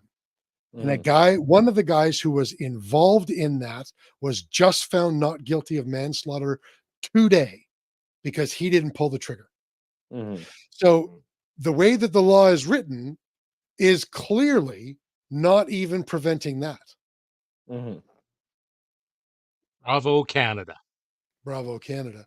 You It want is to talk about written, ineptitude? It's like across the fucking board. it in is all levels Hanlon's of razor government. in action. Oh, yes. Do not Amen. attribute to malice what can be more easily explained by incompetence. And incompetence is the name of the game here. These laws were written by people who have never been punched in the mouth. These laws were written by people who have never had to defend themselves in any real situation. And it shows. Could explain the state What's of our more military obvious to too. me, yeah. What's more obvious to me, it seems at least, is people in positions where they have the ability to write or suggest into or influence uh, uh, lawmaking, however you want to put that. I think are often we talk about people who run gun clubs, that people that have time for that and all that kind of stuff. Often the people who were bullied in high school have no power anywhere in their lives or sense of authority to get into a position like that, and suddenly they have some sense of authority, and they swing by default of the position. They swing a big fucking stick, and boy, do they try and swing it. It's how do I say, it's like the wind in this country. There's a low over here and a high over here, and it just comes fucking rushing through. It's a void that they're filling. Please tell me I'm wrong. No, you're right. You're absolutely right. And no better modern example than I carry a 22 gauge for moose and black bear. Right. So let And me tell Charlie Denny. you about our gun control laws. There's Mm. no more dangerous animal on this planet than a weak man. Or woman. Mhm. Let's pick on men. I don't want the backlash of the other. Okay, us You know, men are tough. We can take I, the. We I'm can proud take to it. say that I beat up women on a weekly basis. And I'm proud to say that because I am better preparing them to not get beat up by any other men. That's right. Mhm. This is gonna hurt me more than it hurts you. You're Now, doing one society thing a I great will service. say, I was informed years and years ago by a lawyer that I was talking to in regards to these ridiculous self-defense laws and having to consider, but not limited to these 9 considerations in a split half of a second to be acting in self-defense. There is precedent law from Ontario in which a judge ruled in a self-defense case that the person did act in self-defense because they didn't have the time to reasonably weigh all of the considerations. And Mhm. the ruling in that case, which is precedent law, I don't know how much it's used, but it is Yeah. established case law. And it went something to the effect of no reasonable person can be expected to weigh to a nicety the exact measure of force that is required in the moment.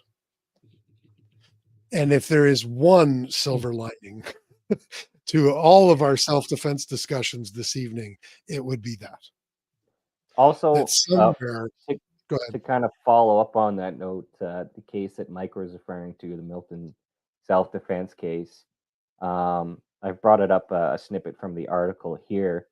Um, so Goldman, the criminal defense lawyer in that case, he said to the Crown, Goldkind said the Crown had to ask 2 questions: Is there a reasonable prospect of conviction?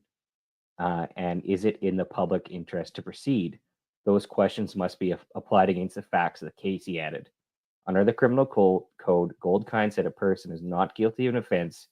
The act is committed for the purpose of defending oneself or someone else, but the act of self defense has to be reasonable under the circumstances, and the act must be no more force than reasonable, he said. That's where that comes from. Mhm. Yeah. Mhm. But barring the last line, I think this comes down to again our judges Mhm. in this country.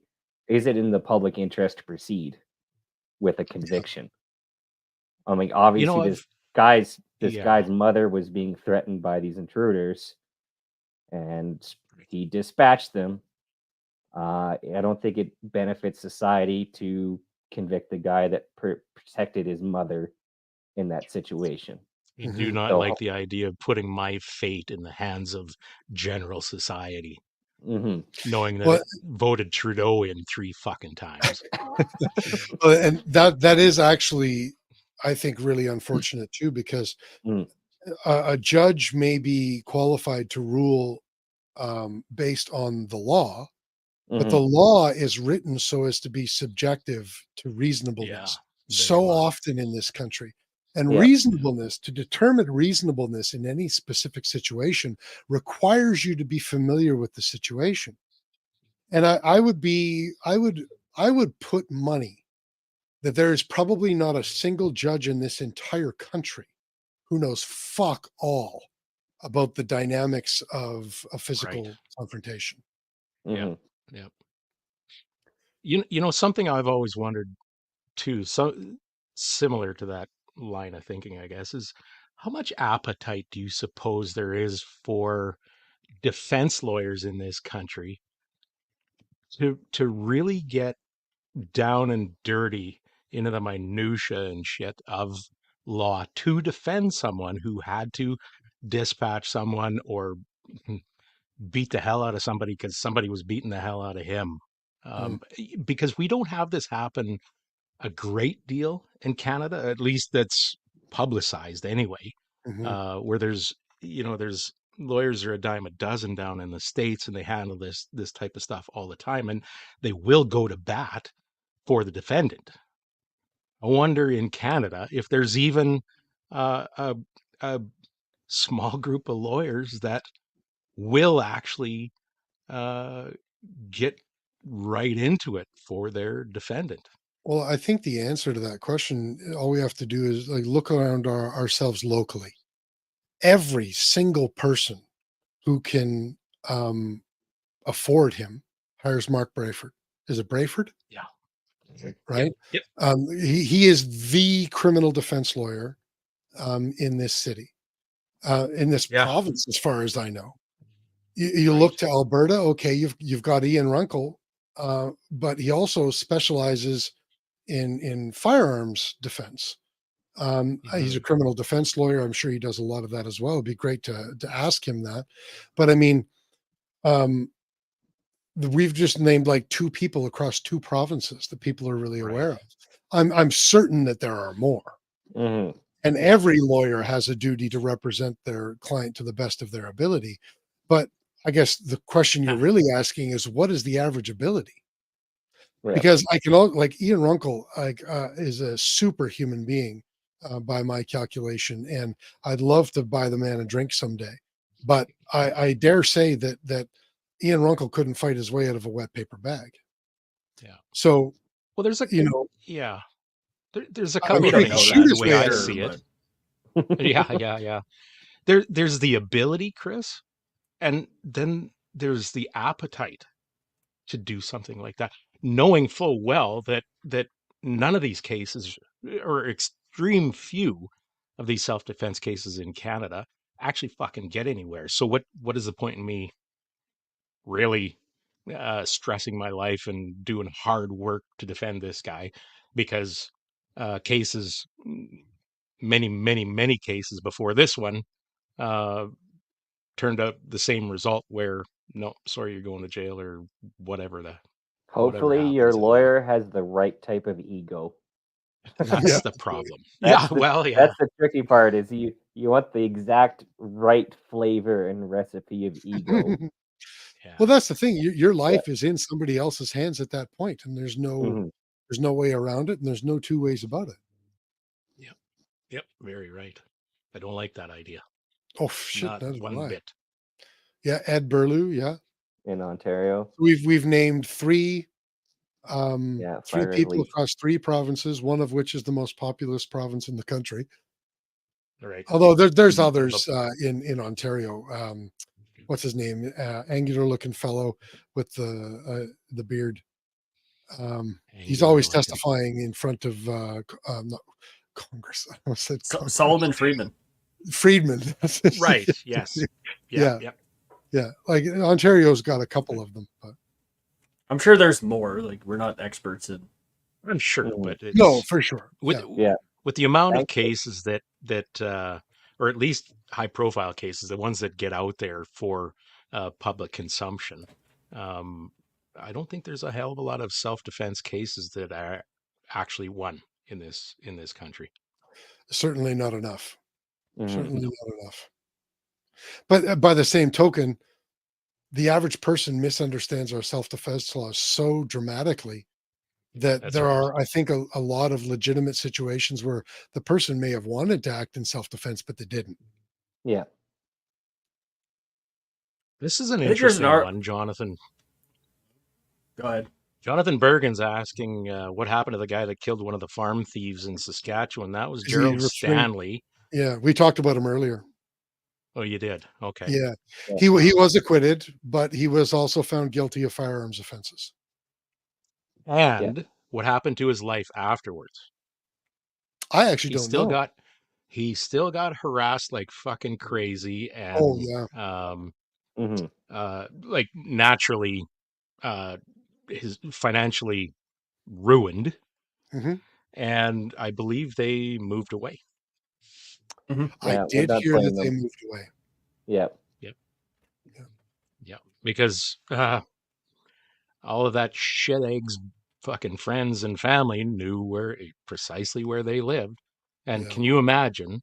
Um, I don't think that couple, Gerald Stanley and his wife, would have left each other's sides uh, a single day, probably in the days and years to follow that that result. You can only imagine the type of PTSD that causes, like the amount of waking up in the middle of the night because it's getting cold out and your house is settling and it has a pop, and you're next thing you know you can't get back to sleep. If you can And the sleep at reality all. is he didn't ask for that. He absolutely didn't. And No. and there are Just want to be let the fuck alone. so many considerations, and people are absolutely right when I think people are right in some sense when they talk about generational trauma. I really do believe that. But I don't think that it's what some people make it out to be. But there are a lot of unfortunate things about the life that Colton Bushey was born into. Yes. But Yeah. as an adult, he was an adult, wasn't he? Yeah. He was a Young adult, like in adult. Yeah, 23 they were or all young something. adults. Yeah, they were all Yeah. young adults. Yeah. So as an adult, the reality is that you are responsible for yourself when you become an adult. And we can be handed a shit sandwich. We can have no chance in life. But you know what? There are 100%. people who have been handed shit sandwiches and had no chance in life who did something with their lives, who didn't become criminal assholes. Snoop Dogg. Well, you look Uh, at some of the most resilient the people Ice Cube and that have Snoop Dogg actually. are great fucking examples if you really think Mhm. about it. I mean, come Yeah. on. Danny Trejo. True. Danny Definitely, Trejo, yeah. Kimbo definitely, Slice, although definitely, Kimbo died pretty young. Yeah. But Right. definitely not P Diddy though. Oh No, my God. No, that's the no, thing. Is don't even. just because you come from a low status and go to a high status doesn't mean you always stay there. You can oh, go There's into a the deep certain negatives. so much there. latex and broken dreams in that Mhm. whole scenario. Oh, brother. I don't Mhm. even want to get into it because it's no. Let's move on then. John asked if he lost his pal. Yeah, that would be part Yeah. of the conviction of Yeah, the unsafe storage. Yeah. yeah. But if they left the US or left for the US, I don't know if they did, but if they left for the US, it's something that he wouldn't have to consider anyway. And I'll be honest with you, if something like that ever happened to me and I had to move away, I'm moving to Texas, Florida, or Montana. Assuming you Yeah, can I'm actually moving- get into the strap. country. I'm Mhm. like and if I go to Florida, I'm specifically going to Polk County. Yeah, right. You know, like And I'm meet going that somewhere where sheriff. I'm going where there is no chance of something like that ever happening to me ever again. Mhm. So rumor has it you folks here at the PD offer some firearm training. Any chance I could join? I'm Canadian. We don't have those. Yeah, exactly. Here's an interesting comment. Justin Mewis, who's hasn't commented when I've been on before. So if this is your first time, Justin, welcome. Some people train in martial arts to do the same thing, filling a void of their weakness by learning to victimize others as they've been in the past. Losers. 100% true. I can tell you, as somebody who has owned a martial arts studio for more than a decade and a half, that is absolutely true. And I will tell you that a good martial arts studio creates a culture where those people either learn that there is a better way or they move on. That's how you You And know get what I Karate Kid immediately movies. think of, Chris? what's When up? after you said that is that story you told me about a particular fella and his wife that joined up, and he was a big guy, big strong guy. Mhm. You remember who I I'm know talking about? exactly. Oh, he's still Right. got 2 negative reviews on my Google page. I know exactly who you're Oh, talking. son of a gun! 2 I'm sure that 1-star one reviews. stings. Well, I think that my comment makes him look worse. My reply to it makes him look worse than it made me look. But carry on with your thought, though. Oh no, I was just bringing that up. There was, and I can't really remember details other than this guy was pretty. It sounded like he was pretty boisterous, big, strong fella. Mhm. And then, uh, when you're sparring or practicing or whatever, he was pretty aggressive from what I thought I Mhm. remembered, and kind of coloring outside the lines, if you will. Yeah. And I can't remember whether you laid a bit of a licking on him or what it was, but it hurt his ego so bad he up and quit. His wife stayed Yeah. around for a little while. Well, no, his wife left pretty quickly after as well. But essentially, what Well, had yeah, happened is, and this guy, for the record, this guy, I think he's 6'3", and he was usually between 260 to 270 pounds. And he was carrying extra, but I mean, him with a 6-pack is probably still 230, 225. Right. So Big he fella. was quite a big guy. And what would happen, and this is the type of insecurity that Justin is talking about. He would take the brand new students, the students younger than him, the students smaller than him, and he was with us for about 3 years. And he would absolutely smash them. And this is in Brazilian Jiu-Jitsu. So Okay. he would take the top position, and he would there's a position they call it mother's milk, where you're essentially smothering the person with your chest from the mount position, so that Where they are can't the hands? uh, basing out. You're just Okay. full body weight, sweaty, hairy chest right in their face, Ye- and they can't breathe. And it's I'm called giving sorry them a I bit of the interjected. mother's milk. It is one of the more disgusting aspects of Brazilian Jiu-Jitsu. But Yeah. he would do this to people half his size. He would constantly, he would never, there's no working in the bottom position, in the bad positions to try and improve technique. He would had to be the hammer Oh, of course. all the time, and everybody on the mats that was smaller than him was the nail. And when he came up against the people that were big enough and experienced enough that he couldn't smash them, he would accuse them of trying too hard. He would accuse them of working too hard. He would accuse them of being unfair. He would accuse them of targeting him specifically, which I'm sure at that point some of them were. Oh, for fuck's sake. And what ended up happening is he came and complained to me about it one night. And I said, well, you're bringing it on yourself. If you calm down, if you stop acting like everybody is a nail, then the actual hammers will stop treating you like a nail. And that's just the reality of the situation. Now, I this thought it was a person is Japanese not white. proverb that said that. That's exactly. And this person's not white. Not that it matters to me, but it mattered to them. And he accused me of being unfair towards him because I was a racist.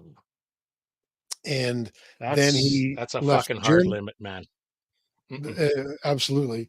And there's still 2 1-star reviews on my Google page, the one from him, one from his wife, to this day.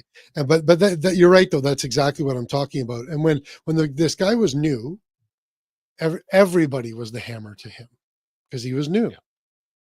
and he didn't. His ego wouldn't allow him to grasp the concept of when he was new, allowing him to work, trying to improve their ability and improve his ability in a, synergistic Mhm. Right. atmosphere. So when he got a little bit of experience under his belt, that's when the problems started. And he was at our gym for quite a while, but the problems never happened until his ego decided that it needed to happen. He's the guy that always refuses to shoot in the wind, Yeah, yeah. right? No, you're absolutely right. He's also the Yeah. guy that if he had no choice and he had to roll with me for his first round, he'd sit out the next 2 rounds before he specifically cherry picked somebody smaller than him. So he got 10 full minutes of rest after doing 5 minutes of rolling with me, Can or you 5 minutes imagine rolling with one being of my more that senior students. weak, that vulnerable? Like, can you I can imagine tell you living it's in his head? more common than you want to know. I know it is. I know It's there very there are unfortunate. some. Yeah, it is for sure. Stand the fuck up and be a man. Well, the reality is I'm 6.5 feet tall. I'm supposed to be 235 pounds, not anymore. But I go down to Florida and I train with guys in their 20s. Some of them weigh almost as much as I do. Some of them don't, but they're like consistently top 5 in the world. And they live their whole life just doing jujitsu 2 times to 3 times a day, 5 to 7 days a week. And these guys slam the shit out of me, allegedly. uh, um, Joe Bender with a well-timed.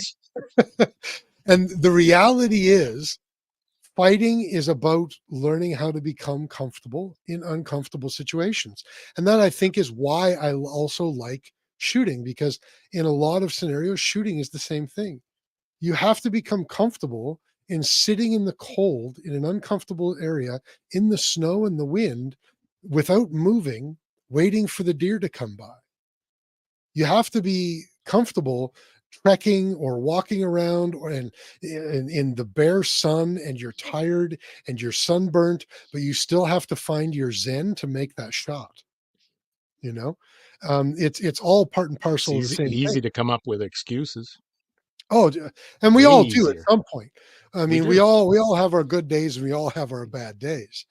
The Yeah. difference is whether we recognize it for what it is and our ego allows us to be humble with it, or if we externalize and it becomes everybody else's fault. Yeah. Which brings us back to Yeah. the original point I think that Justin was making. Yeah. Just for the record, Justin Mewis and I are co-workers. He and I get into deep philosophical conversations about similar things. Oh, there you go. And I don't know that I've noticed him tune in before, or at least comment. But thanks for jumping on, Justin. Yeah, we're glad he's here. You Spud, bet. of course, has to ask if I've ever had a student with stinky feet. After Of 15 course. years, I have had a student with stinky everything. He's nose Oh. blind. Guys, you don't want to know how many times I've had to talk to a student who started training with us when they were 6 or 5 or whatever, and then they hit puberty and they turn 13, and they haven't brother. realized that they need to shower yet and that they need to wear deodorant now because they've hit puberty. I've had that Mom and Dad conversation. didn't have this talk with you, did they? Or they're Oh. just really into anime. I've had to have that talk too. I've had to have the Are talk. those cheesies on your gi? I've had to have that talk with male teenage students. I've had to have that talk with female teenage students, and that's an awkward one. And that's one that somebody else has to be present when you're having that conversation, Right. so you have a third party.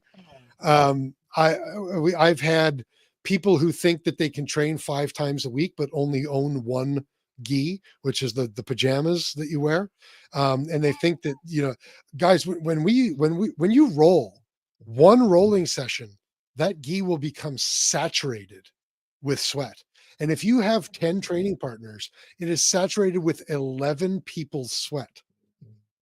You cannot wear Ew. that twice without washing it. Or But I've burning had it. to have a conversation with people that do. The dirty feet, that's 100% a thing. No deodorant, that's a thing. You name it, man. The whole shebang. I can only imagine, as a former hockey player and a father of hockey players, none of that shit is nice. Yeah, you got to wash that Yeah. shit. Oh, fuck. Well, and your guys keep them inside of a closed bag. Yes, sir. Yes, What they do. the hell? You put it outside in the winter, it kills all the bacteria. It's fine. No, it doesn't. It kills a lot of it. dormants all of the bacteria. It only makes the critters go dormant for a little while. That's all. That's right. Sometimes that's all you need. I'll tell you what, in jiu-jitsu, that is not all you need. No. Fire. Now, gloves. Fire is the answer, folks. That's something that's a little harder to deal with. People sweating Yeah. inside their gloves, you can't just throw those in the washing machine.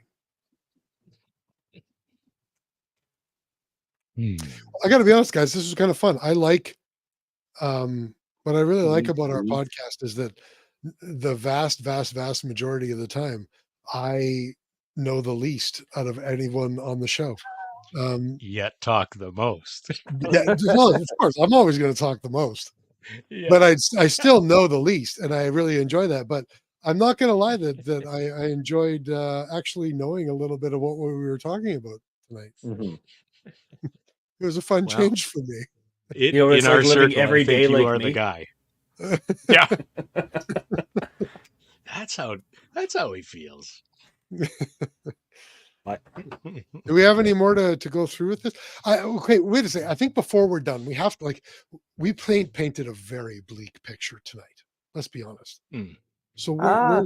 where's the silver lining here? Like what can people do about it, knowing that whether it's self-defense or not is really a crapshoot in this country? What Write your do you think is MP. the best? Well, for sure. But I mean, with the way things currently are, what do you guys think is the best course of action? Whatever Best- Daniel Fritter says. Ian This is a Runkle. smart guy. Listen Also a to smart him. guy.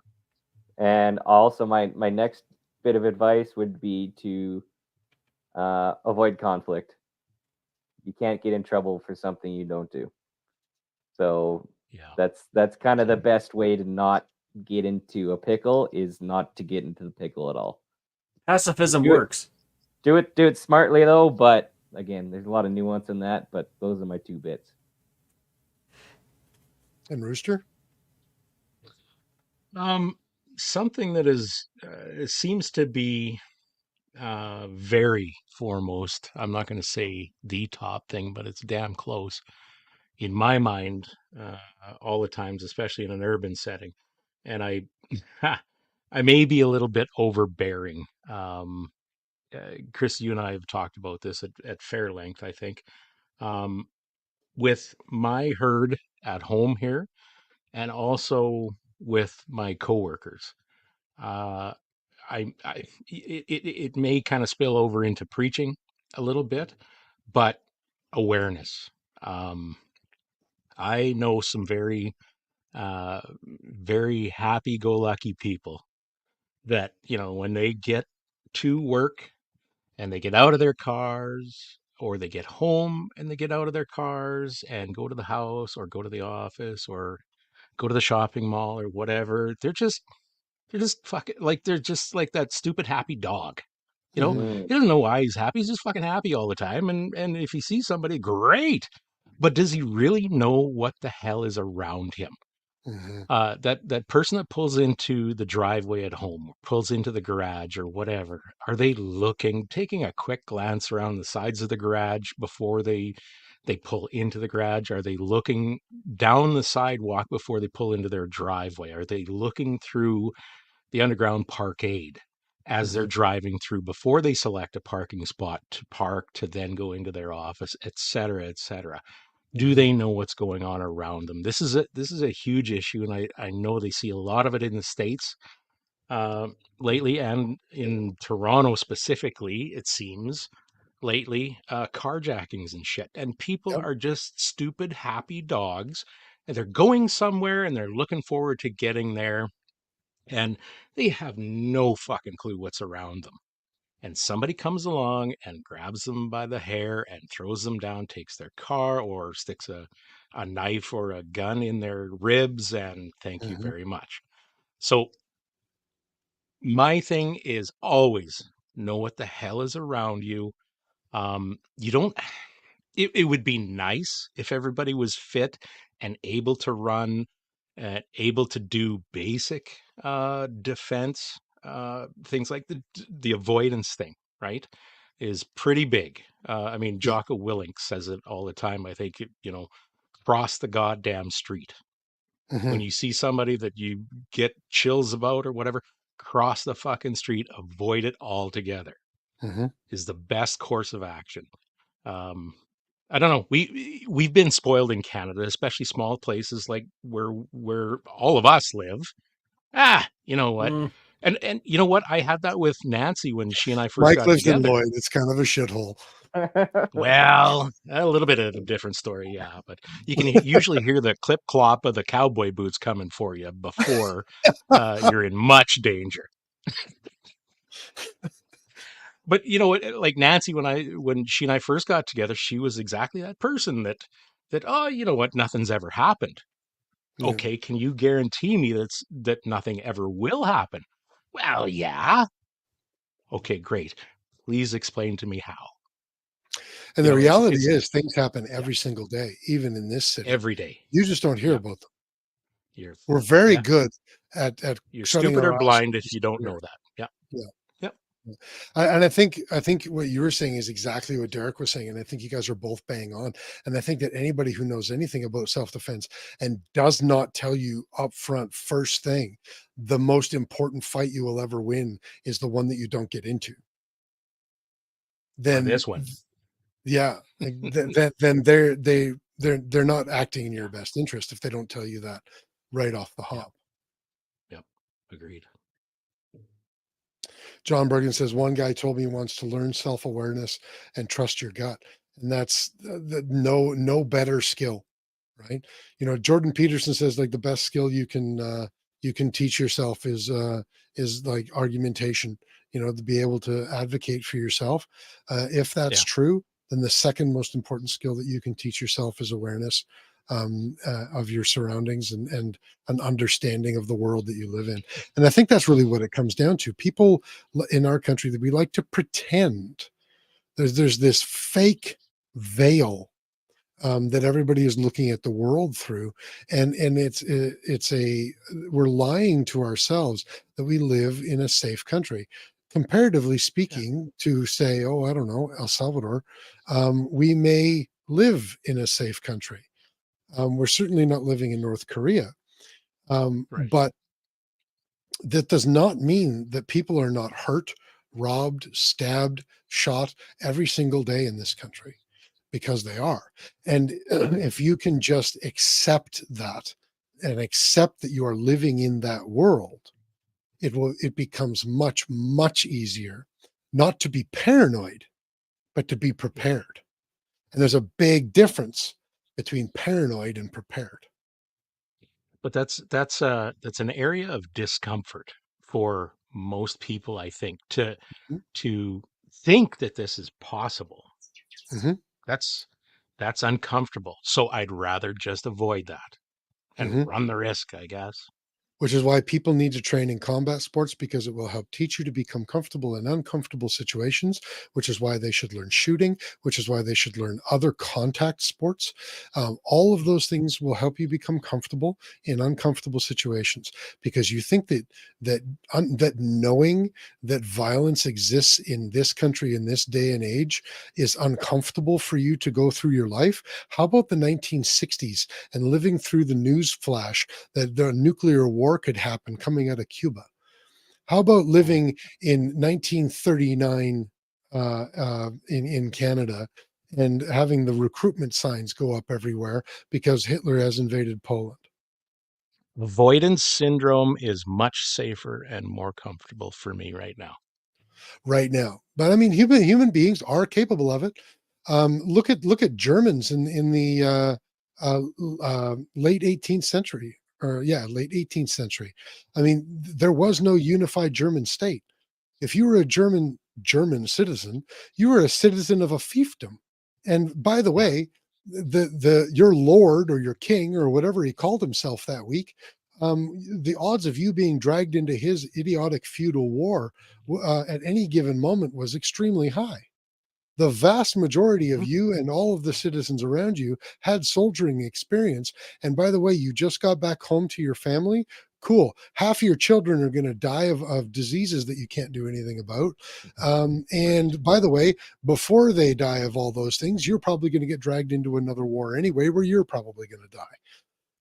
This and this is it's ironic that we live in the safest time ever, and we've just completely lost the ability to live in a realistic world and accept that it's not the Brady Bunch.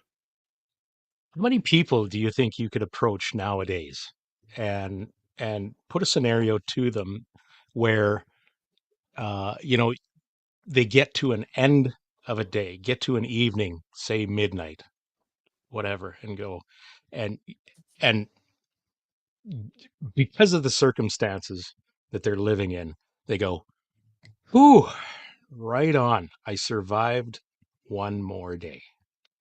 How many people do you think you could present that to and they'd go, "Hmm, yeah, there's food for thought." There are more people than you want to even think about that are now living in Canada who have spent their life up until coming to this country doing just that every day. Yes, one fucking 100%, man. But we sell them the lie that this is a perfectly safe We country too. we sure do. We sure It's do. it's all And here's your relative. box for under the bridge. Thank you for coming to Canada. I don't understand. Trolls? What? No, no, the housing market. Oh, the Yeah, yeah, come to no, Canada. We have no place to put you. you're a We don't cardboard even box. have hay or a barn for you to go to. Yeah. At least the Ukrainian immigrants in the early 20th century had a barn they could sleep in. Right, right. Mhm. Am Yeah. I right, Here's a Gareth shovel. Mike? Go dig your own sod. Yeah, yeah, Or yeah, barn or yeah. Ivan Paula P's house. Sorry, we're Pete all House, out yeah. of donkeys. Yeah, Yes. Yeah. yep. So I think if we're going to put this a fine point on the end of this, because we're 2 hours and 10 minutes in, I think I agree with you guys all that it's, be aware, but don't get to the point of being paranoid. Just be aware of what's going on in the world, accept the world for what it is, which is not the Brady Bunch, and for the love of God, Get train. better, get educated. Yeah, Let me train. add one more thing. Mhm. I want Please. to add one thing too. Go ahead, Rooster. Okay. When I was a little fella on the farm, washed with vinegar, especially. That's what he's taking away from this episode. Wash with Well vinegar. done, Justin. As Hey. long as you take something away. Sorry, what were you going to say? Steve? So when I was a little guy out on the farm, and let me tell you, I was very young when I was driving tractors and feeding cows and all that kind of stuff. You have to kind of understand that cows can be belligerent, well, cows, when they have calves. Okay. And dad did a very good job of uh, telling me how to behave and what to watch for and how often when we were in amongst those cows and calves. And he told me something, and I swear to God, I was probably 5 or 6 years old when he told me this, and I still remember this. He said, "There's nothing wrong with fear, son. A little bit of good fear is healthy, and it will Mhm. save your life one day." Those are Absolutely. verbatim words. Yep. Wise Good man, word. you're dead. Yes. Yes. Yep. That's 100% true. Absolutely true. I believe it. Especially when you consider that without fear, there can't be courage. Cannot. If you want to be a courageous person, and I think we should all strive to be a courageous people, if you want to be Amen, brother. courageous, you have to have fear, because Hmm. courage is feeling fear and about the thing, but doing the thing anyway. Courage is just See, yeah. acknowledgement of fear. Yeah, that's all it is. The willingness to do something to uh, about that fear, I guess, to prevent it or to combat it, whatever. Yeah, Absolutely. agreed. Anyway, I Yeah. thought that was fairly profound. I wanted to I share think with you guys. Thank you very much. I'm feeling a little verklempt right now. Talk amongst yourselves. But no, but I- it's a very poignant thing, and your dad is Yeah, I think absolutely so. right. And Yeah. from a generation that unfortunately not every generation after them has Oh, passed on that yep. lesson. Yep. Yep. My boys know it. Yeah, Shocking, hey? good. Yeah. Well, as funny as it sounds, I mean, we spend a lot of time trying to teach this to children. Mhm. I can't tell you how many. It's one of the mat chats that we have. We call mat chats Yeah. when we bring the kids down at the end of class and we have a quick 5-minute chat, and it's usually just a life Sure. lesson. And Mm. even as young as 5 years old, we'll have mat chats with kids, and we'll tell them what's courage.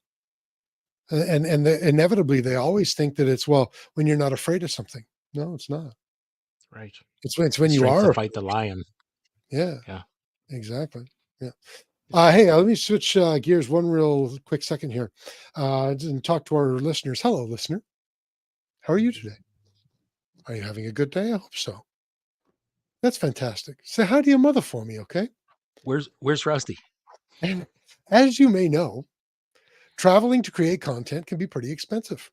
A little industry secret: YouTube doesn't pay very much. From flights to accommodations, not to mention food, beer, and heroin isn't getting any less expensive. All the other costs that run, it just all adds up. So you've been looking for a way to support the channel directly, so we can help bring we can keep bringing you location coverage like TACCOM, like SHOT Show, and like King of 2 Miles, and all of these other things. Well, head over to storydknives.com or cdnprecision.com. That's CDN, Charlie Delta November Precision.com. Not only are you picking up a kick-ass knife in a storied knife, but it will last you a lifetime, and you're helping grow the show. So again, if you'd like to help support us specifically in doing the idiotic things that we do every week, go to storiedknives.com, or especially if you're out in the East, cdnprecision.com. The shipping is much cheaper if you're out East, if you go to cdnprecision.com and pick yourself up a storied knife. Available in 3 fantastic colors. Do not carry it for self-defense. That's not legal. That was not legal advice. But that was not legal advice. And none of today was legal advice. Yeah, absolutely. Yeah. And feel free to carry it to open all your boxes. Mm-hmm. Packages. Yes. Cardboard with tape. Mm-hmm. Coyotes. Coyotes. Yeah. If you want to go hunt coyotes with your storied knife, you have a chance. Mm-hmm. Pixar, it didn't happen. Pixar didn't have it exactly.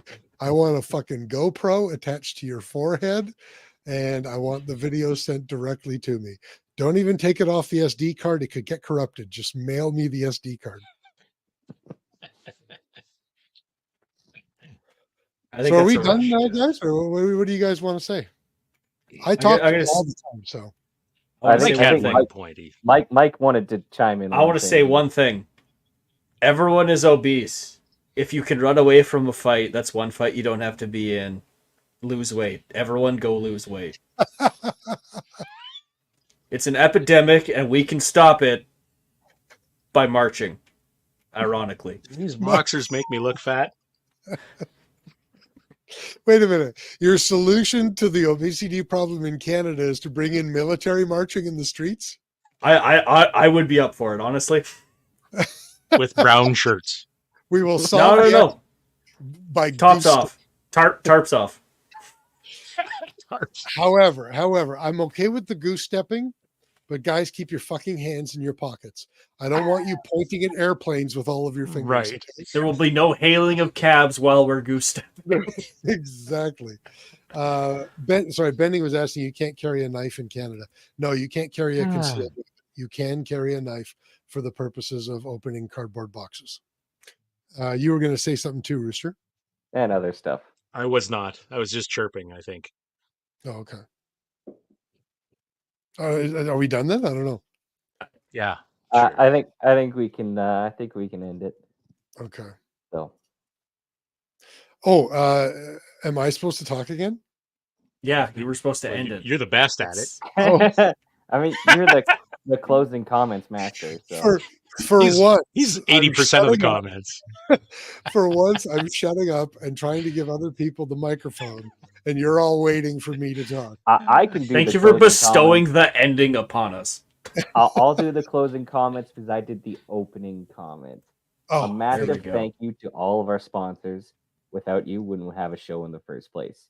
Shane and Steve with EM Precision Rifles, Miles, Carrie, and Cappy with Call Sign 66, Duncan and Rob at Bolt Action Coffee, Phil Odell at Odell Engineering, Doug and Niza with March Scopes Canada, Vanya and Carly with Apex Optics, Oscar with Ribstone Gunsmithing, and J.R. Cox with The Shooting Edge. Thank you all an immeasurable amount. Thank you for listening to us, and have a good night. But some of these bullets, as you saw, have an incendiary device on the tip of it, which is a heat-seeking device. What you just said is one of the most insanely idiotic things I have ever heard.